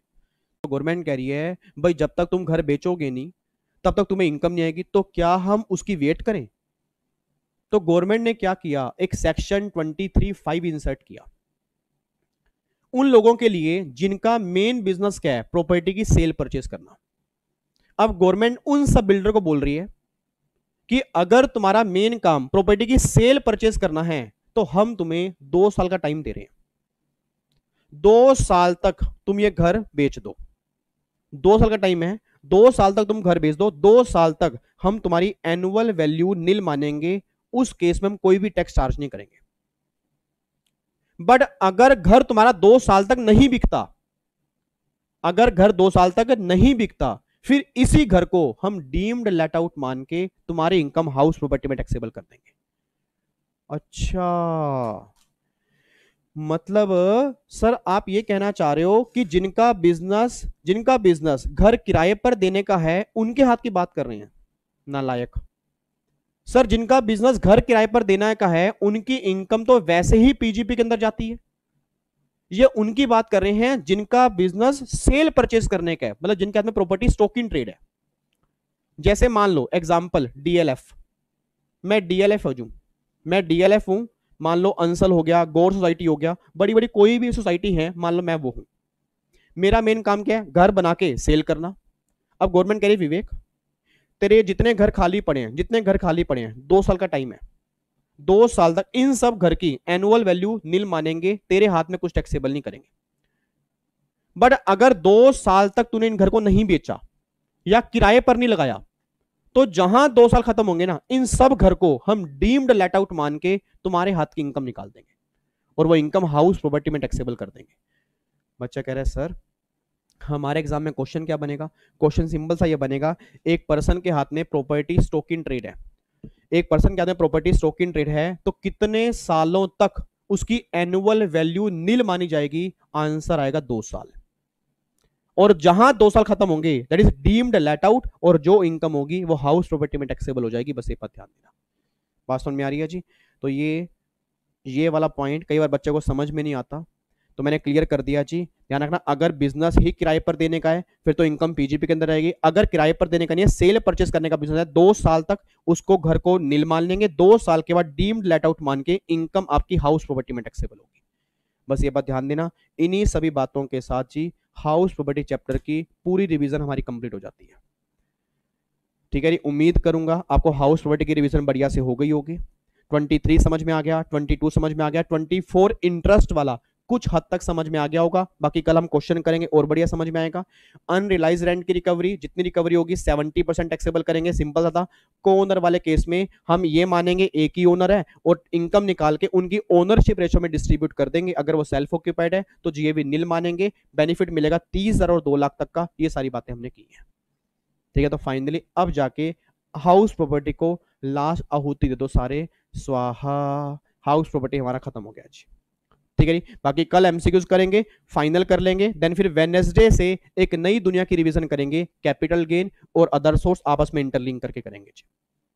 ठीक है जी, और बाकी बात मैं दोबारा बोलूंगा जी, अगर डिटेल में अपने क्लास में पढ़ा है तो बहुत मजा आ रहा होगा, अगर पहले डिटेल में नहीं पढ़ा तो मुझे नहीं पता सर, बट मैं अपना एफर्ट्स पूरा लगा रहा हूँ और आप समझ सकते हो सर। अब इतना वाइड अगर इनकम टैक्स है, थोड़ा सा हमें फास्ट लेके चलना ही पड़ेगा। ठीक है, चलो जी, फिर बाकी मुलाकात करेंगे अब कल शाम को जी। बाकी मुलाकात करेंगे कल शाम को। तब तक स्वस्थ रहो, अपना ध्यान रखो, अपनी फैमिली का ध्यान रखो और सबके लिए दुआ मांगो सर। भगवान से डेली दुआ मांगो कि भगवान जी सब कुछ सही कर दें।